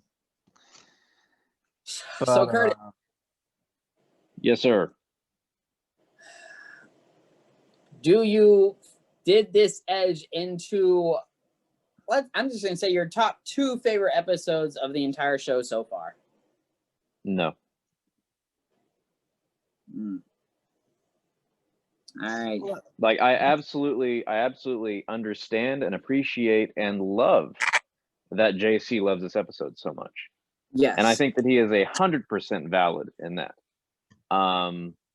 It did not. I mean, I would say that I thought this was a good episode for me, not a great episode for me. And that is completely fair because, I mean, from an objective standpoint, no, this is not the best episode. That's just a reality, but it can still be my favorite. Yeah, and that's totally cool. Yep. And I think above all, like beyond like any of these little nitpicks, like this episode still could have totally been my favorite and still have been like 1,000 years in the future. That's not actually that big of a deal to me. I think that when like in like 5 minutes in this episode, when I realized like, oh, Mr. Freeze is the main antagonist of this episode, really? Man. Oh. And I will say that his story kind of it didn't really make too much sense. I mean, it made sense that he maybe was the only character to be 1,000 years into the future. Yeah. But his design was a little weird. He had like, the robot legs. Yeah, the robot legs was interesting. That was definitely an interesting take. And he had the robot legs before it was 1,000 years into the future. So yeah, 20 years into the future. Yeah. It's like, what happened there? Also, I was a little like, do you think Batman attempted to kill Mr. Freeze? I could see arguments both ways. He kind of led up to it and he said, time to end this once and for all. That is true. I noticed that. Yeah. He said that, and then he brought down some pretty big explosions. Yeah. To be fair, he did also fire a missile on himself and Nightwing, so but they were frozen. But yeah. Yeah, Dark Knight Returns Batman is never really the most stable. Yeah. No. Yeah, that's right. You're right. He's not. So, but there was one quote. Like I said, Batman's got these quotes. I know exactly the one that you're gonna say. Really enjoyed, and it was Batman talking to Mr. Freeze, saying, "Thanks for the ice pack, Freeze. All you did was numb the pain." I loved how edgy Hot Topic that line was. I had a lot of fun with it. So good. Oh man, this edgy Batman. I hope we get more of it. We got one line in the Strange New World Strange New World of the Breakout. And the Breakout, we got a great line. We got another great line in Artifacts. Whoever's writing these lines, keep writing them. I want him. I love it. I love how you're talking to the writers in 2007. I'm just say whoever it was. If you're still writing, keep doing it. I will find out who you are. And thank you. I hope you're still alive. I mean, I know it's not that long ago. That's 13 years. I mean, that's the introduction to, that's 2 years into puberty for some. I mean, come on. Like it's still a ways, you know? You know what I mean? Yeah. Okay, so while we're on quotes, I have several that I wanted to bring out just from the episode. Some character moments and some quotes. So did you notice that the future police lady or whatever she is kept referring to Robin as Red Robin?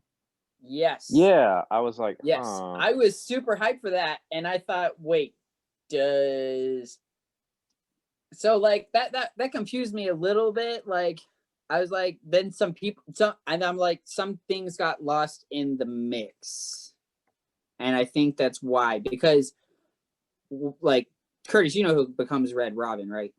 Yeah, that's how is it, Drake? Yes, yeah. Tim Drake.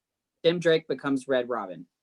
So I was like, what, did he have more Robins, or like, I guess he had to, right? Does that legitimize Tim Drake's existence in this universe? I think so. I think it's at least a nod to it. Okay. It's either, I mean, there's two ways to look at it. Either it's a nod to Tim Drake's existence, or it's the fact that that's one of the things that just got, skewed wrong over 1,000 years. Yeah. Yeah, that's what I was saying. Some things could have got lost in the mix. But I would say that was, as you said, a nod to Tim Drake's existence. Yeah. And of course, as soon as Mr. Freeze sees Batman, he says, "The Dark Knight returns." Yes. Yeah, that was fun. On the nose, but fun. Yeah. Yeah. I loved just the way they portrayed Oracle. Like, she was still the little Barbara Gordon girl who answers the phone saying, "Lopez hair removal, this is Jose." Yeah. That was good. Even though she lost her abilities to walk, which interesting. Yeah, they did go that route, because there are different routes where they take Batgirl, that she just ages out of it. Yeah. Like in Batman Beyond, she just kind of aged out of it. Yeah, Return of the Joker. Yep, exactly. Which, JC, how much of Batman Beyond have you seen? Not that much, really. I've seen Return of the Joker. I've seen, the first episode and the first few episodes and episodes here and there of the show. I've seen the conclusion of the Justice League, where it's, epilogue, where it tells the end of Terry McGinnis' story. So I know all the beats. I just never have seen every single episode. I feel like based on everything that you've explained, Batman Beyond would appeal to you really a lot. Yeah, you'd love it. I feel like you would absolutely love Batman Beyond. I think through adult eyes, I need to take a look at it. I don't know. I just never really fell in love with Terry McGinnis, which doesn't really make much sense because, I mean, it's Ron Stoppable voicing him, and very Nightwing-esque. He's basically Nightwing, but Batman and angrier. He's Nightwing with a little bit of Spider-Man thrown in, honestly. Yes. Yeah. He's freaking awesome. I love Terry McGinnis. He is actually my second favorite Batman of all time. Okay. I need to give him another chance. I need to look at it. I need to watch it all the way through. And Return of the Joker. Oh my gosh, that movie's amazing. It is. It is. So good.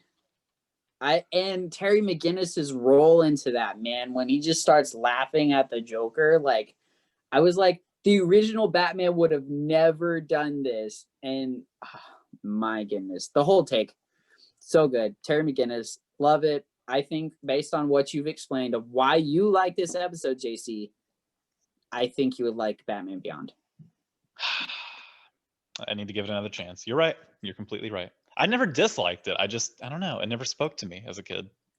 Yeah, maybe it was that whole passed down lineage. The Batman's over, he can no longer be the Batman. These kinds of things, You're right. You're right. Oh man, but I enjoyed this episode though It does not make my top 2 list either. That's okay. Yeah, like Nightwing was a huge highlight. And the one-liner and how they're in the inspiration from the Dark Knight Returns, that was fantastic.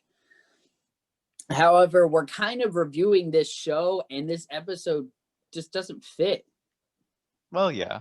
And I wonder, like, I know you know, but I wonder how they're gonna like continue. Like, are they gonna portray? Are they gonna follow down the footsteps of this show? I know at some point they bring in new heroes. Yeah. Which we'll get into Justice League stuff. For the Oh yeah. So anyway, so that was the last episode that we are going to talk about for this show. So now let's rank them. Judges, let's rank them eps. Let's rank those episodes. Time for spontaneous ranking, because I never come prepared. I know, right? Yeah, these are going to be the hardest ones to rank for me. Yeah, I actually really like. I thought about this. I almost sat down and ranked them this time, but I was just like, no, it's a part of the process. Like, it has to be spontaneous on the fly. Like, it's a part of it. Our dear viewers have to watch us struggle. They have to watch the struggle. So, Josh, do you have any definitive rankings yet? Oh, well, you know my least favorite. I mean, come on now. It's okay. Still mad just thinking about it. I know, right? Like, wow.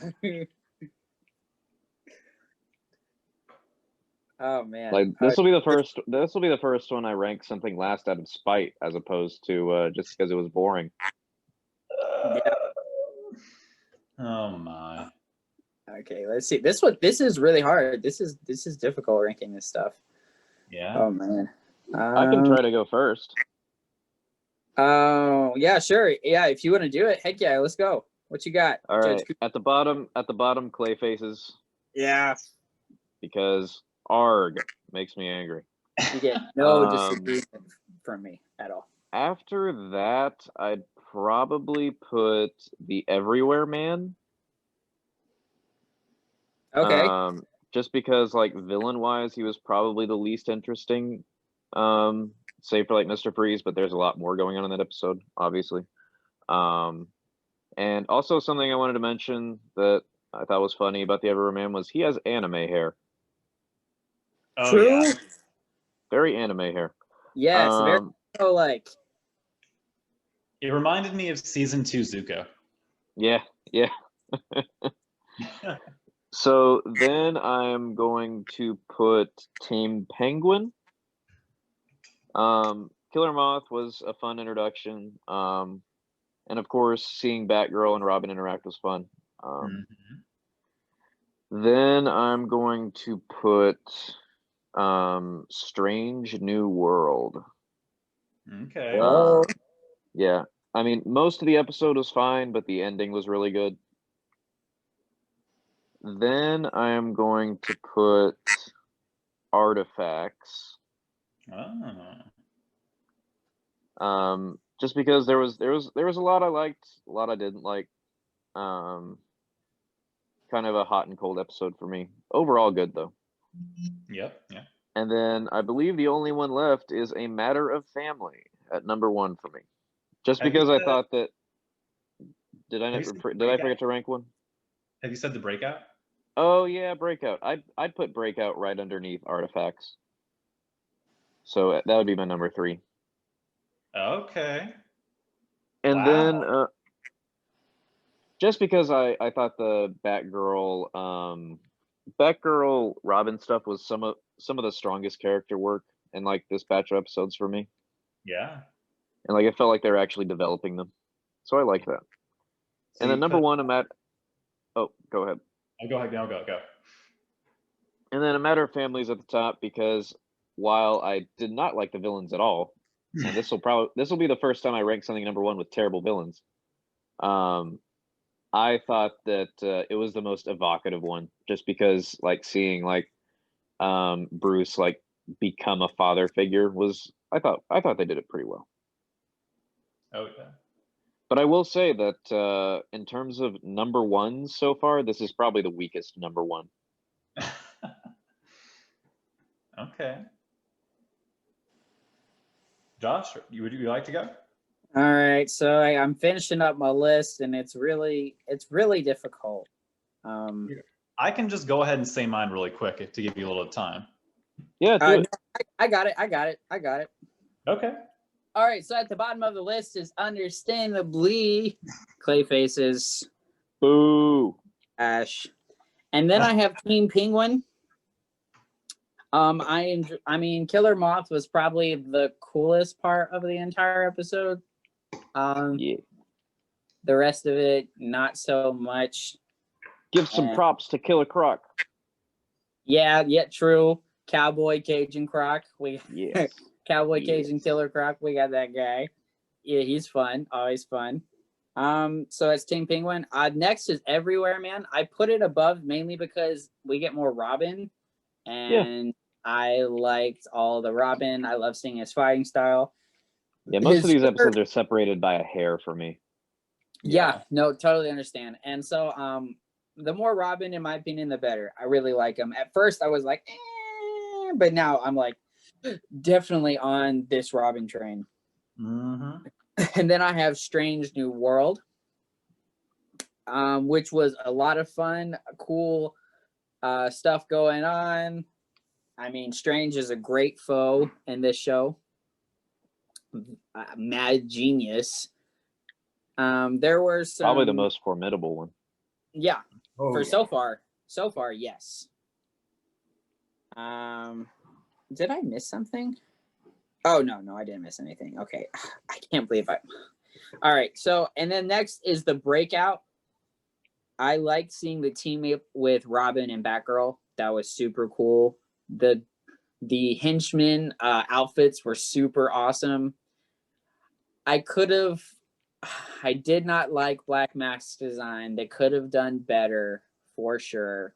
But in terms of his character, they did well, other than the design. Like, they portrayed him well. Yeah. You know, that Black Mask is like, but it also was one of those episodes that is like, how did this happen? Like, Black Mask has had this underground thing going on this whole time. It's hard to delineate how far apart these episodes are. You know what I mean? Yeah. So, like, if you think about it, like, Black Mask has this whole underground network going on right here. You know, how did he do that? You know, without, I mean, they could have done a little more backstory. That's all I'm saying. Also, we didn't mention this earlier, but I just want to throw this in there. The Breakout, like the whole I'm gonna destroy the city with this machine, that was straight out of The Undertaking from season 1 of Arrow. Yeah. Yes, it was basically exactly the same. Yeah, that's true. I just thought that was funny. Yeah, oh, definitely, it was straight out of that. Except, wait, was this before? When was the first season of Arrow? 2012, I think. So this is like 5 years before. It was before.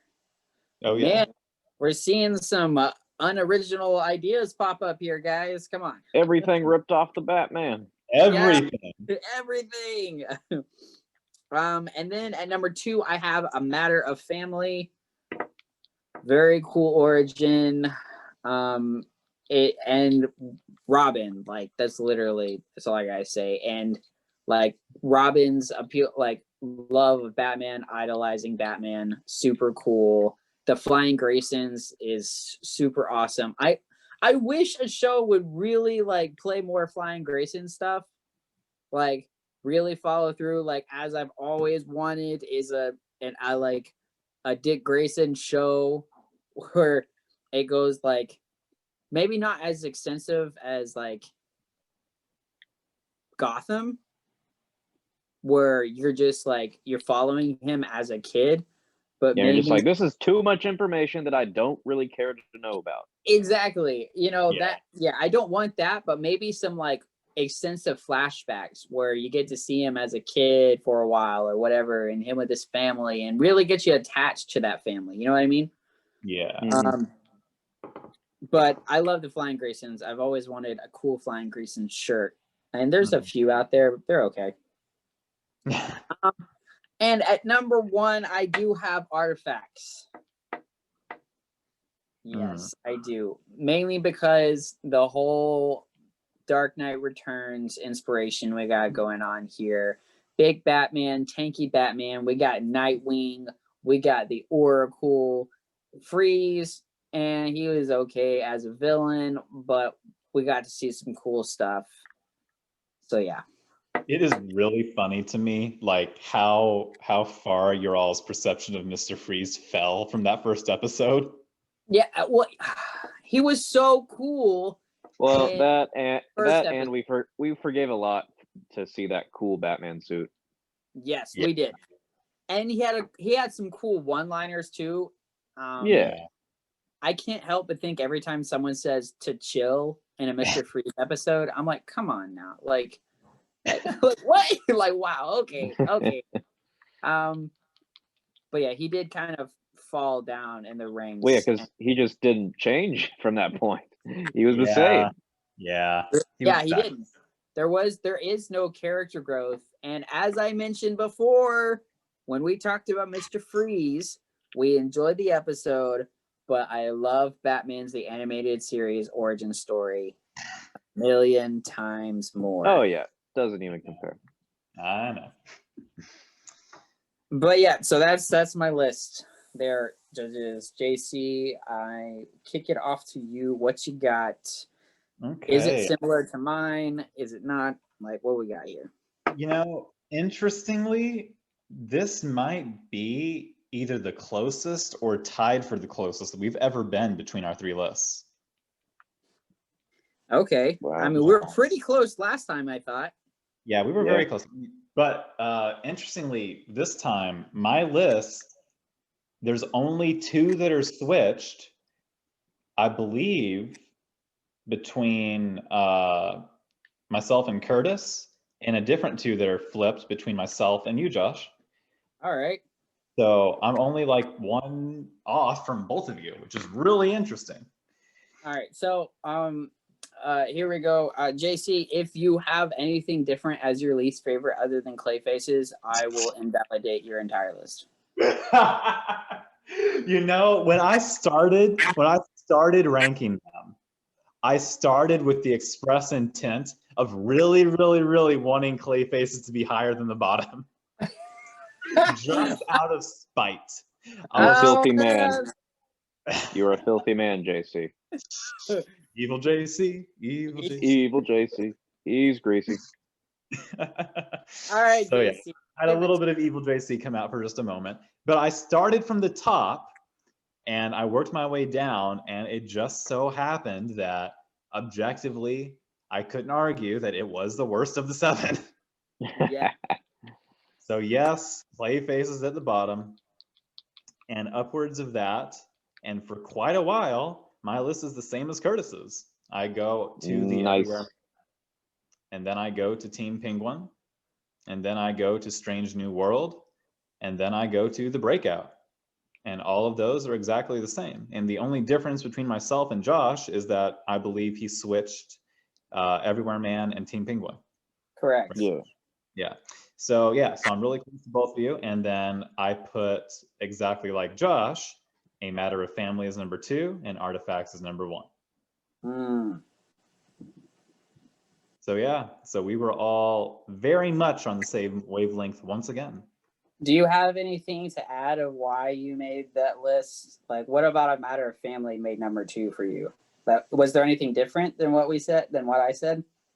Not really. I mean, it's just, once again, the attachment to Dick Grayson, the introduction of his character, getting to see Bruce and the backstory a little bit further.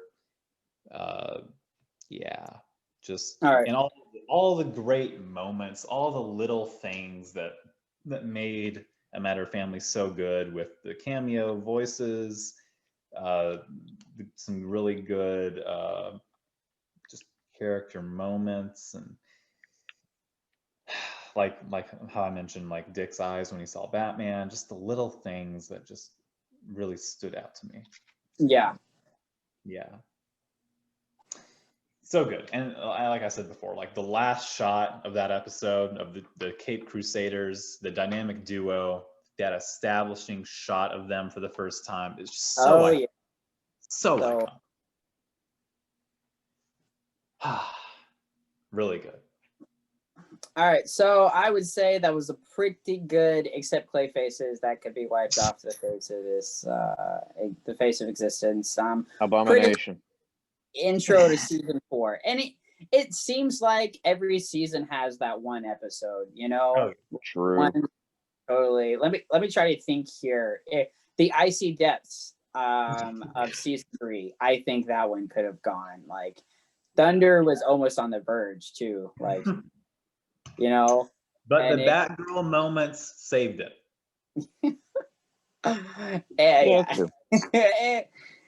Well, in Thunder, yes, the Batgirl moments saved it. Yes. Yeah. The icy depths, no, that was another Mr. Freeze. Like, what the heck are you doing? And so like, what? So it seems that every season has that one episode where you could just totally do without. Yeah, that's fair. Like, why is this going on? And most of them are Penguin episodes. This one turned out to actually be a Clayface episode. Well, oh, how the mighty have fallen.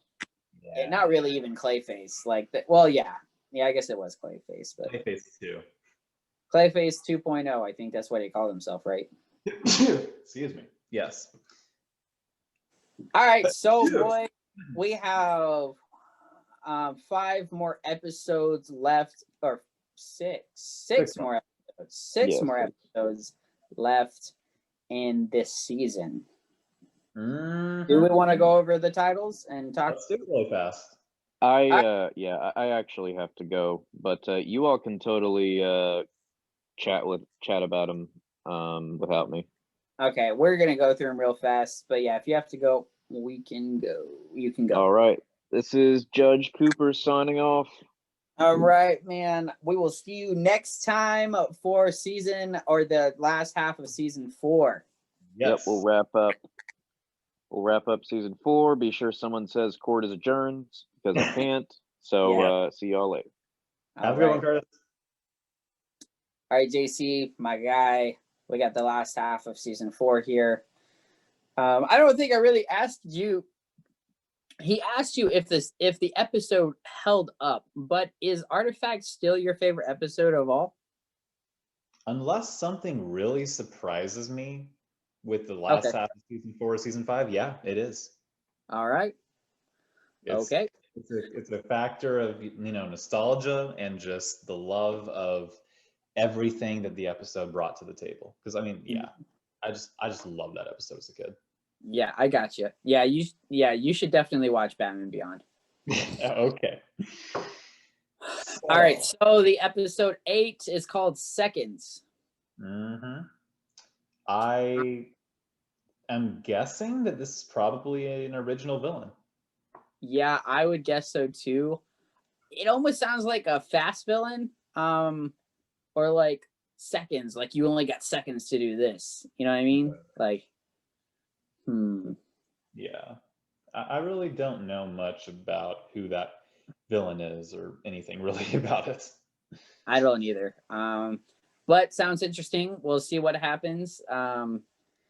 Left to the unknown. Mm-hmm. Let's move on to episode 9, Riddler's Revenge. Well, that's fairly straightforward. Pretty obvious who the villain is, Riddler's Revenge. And it seems that Batman got the best of him, and it was a while back when he got the best of him. So it's like, was it Night in the City, right? Yeah. In season 2, Night in the City, I'm pretty sure. Yeah, the finale. I think that's the finale is the last time, and Batman got the best of him. So he's come all the way back to season 4, and near the end of season 4, to catch revenge. Yeah, finally. Will Riddler get his revenge? We shall see. Dun, dun, dun. All right, so episode 10 is called Two of a Kind. Yes. Oh. So when I read two, I thought, oh, Two-Face. This is a Two-Face episode, but it says two of a kind, and I played my fair share of cards. And the master of cards, or not the master of cards, someone who's very card oriented would be the Joker. Yeah. Now, do you? So my thoughts would be there's two of a kind, meaning there's two Jokers. Okay. But there's not going to be someone like the Joker. Like sometimes Harley Quinn is considered like the Joker, like a kind of like a partner kind of thing. Sure. So I think it's Harley Quinn, Joker and Harley, my friends. And I love Harley Quinn. She was, as you know, a Batman the Animated Series original. Ha! And she is voiced very well. Her portrayal. She's a very cool character. She's voiced by Tara Strong quite often. I think she's voiced by Tara Strong in the animated series. I don't know. Is she voiced by Tara Strong in this one? I wonder if it's Harley. If it's Harley, I wonder if she is voiced by Tara Strong.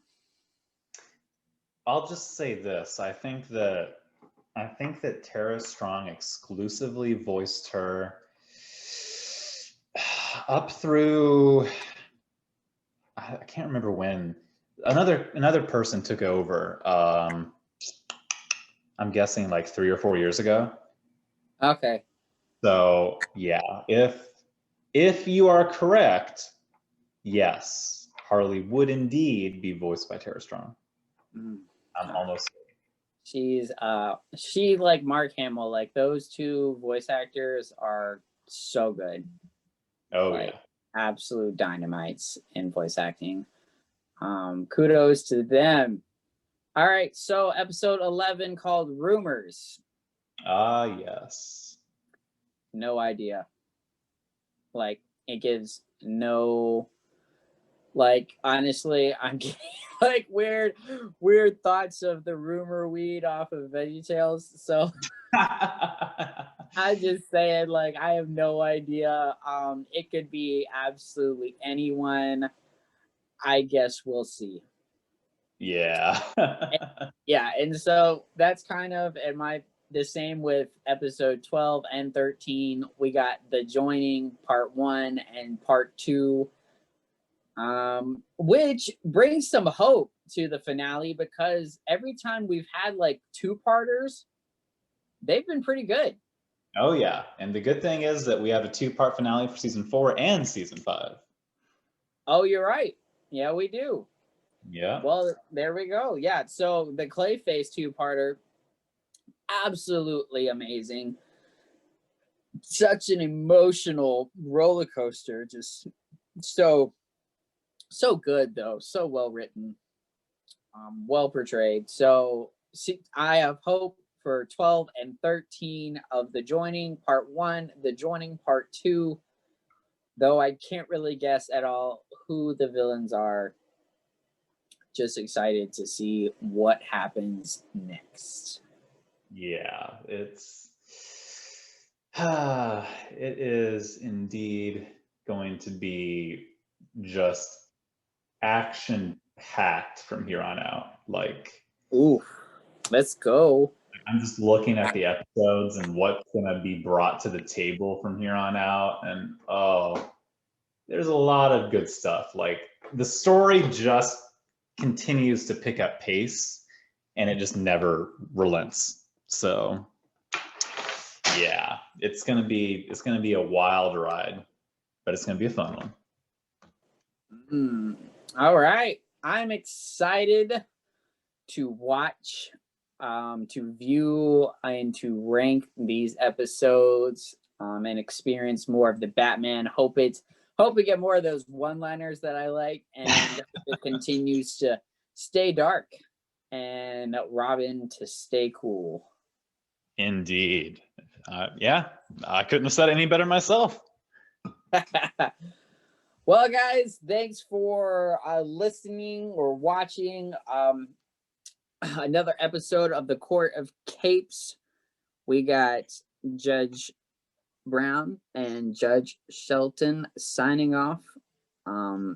This court is adjourned. Court is adjourned.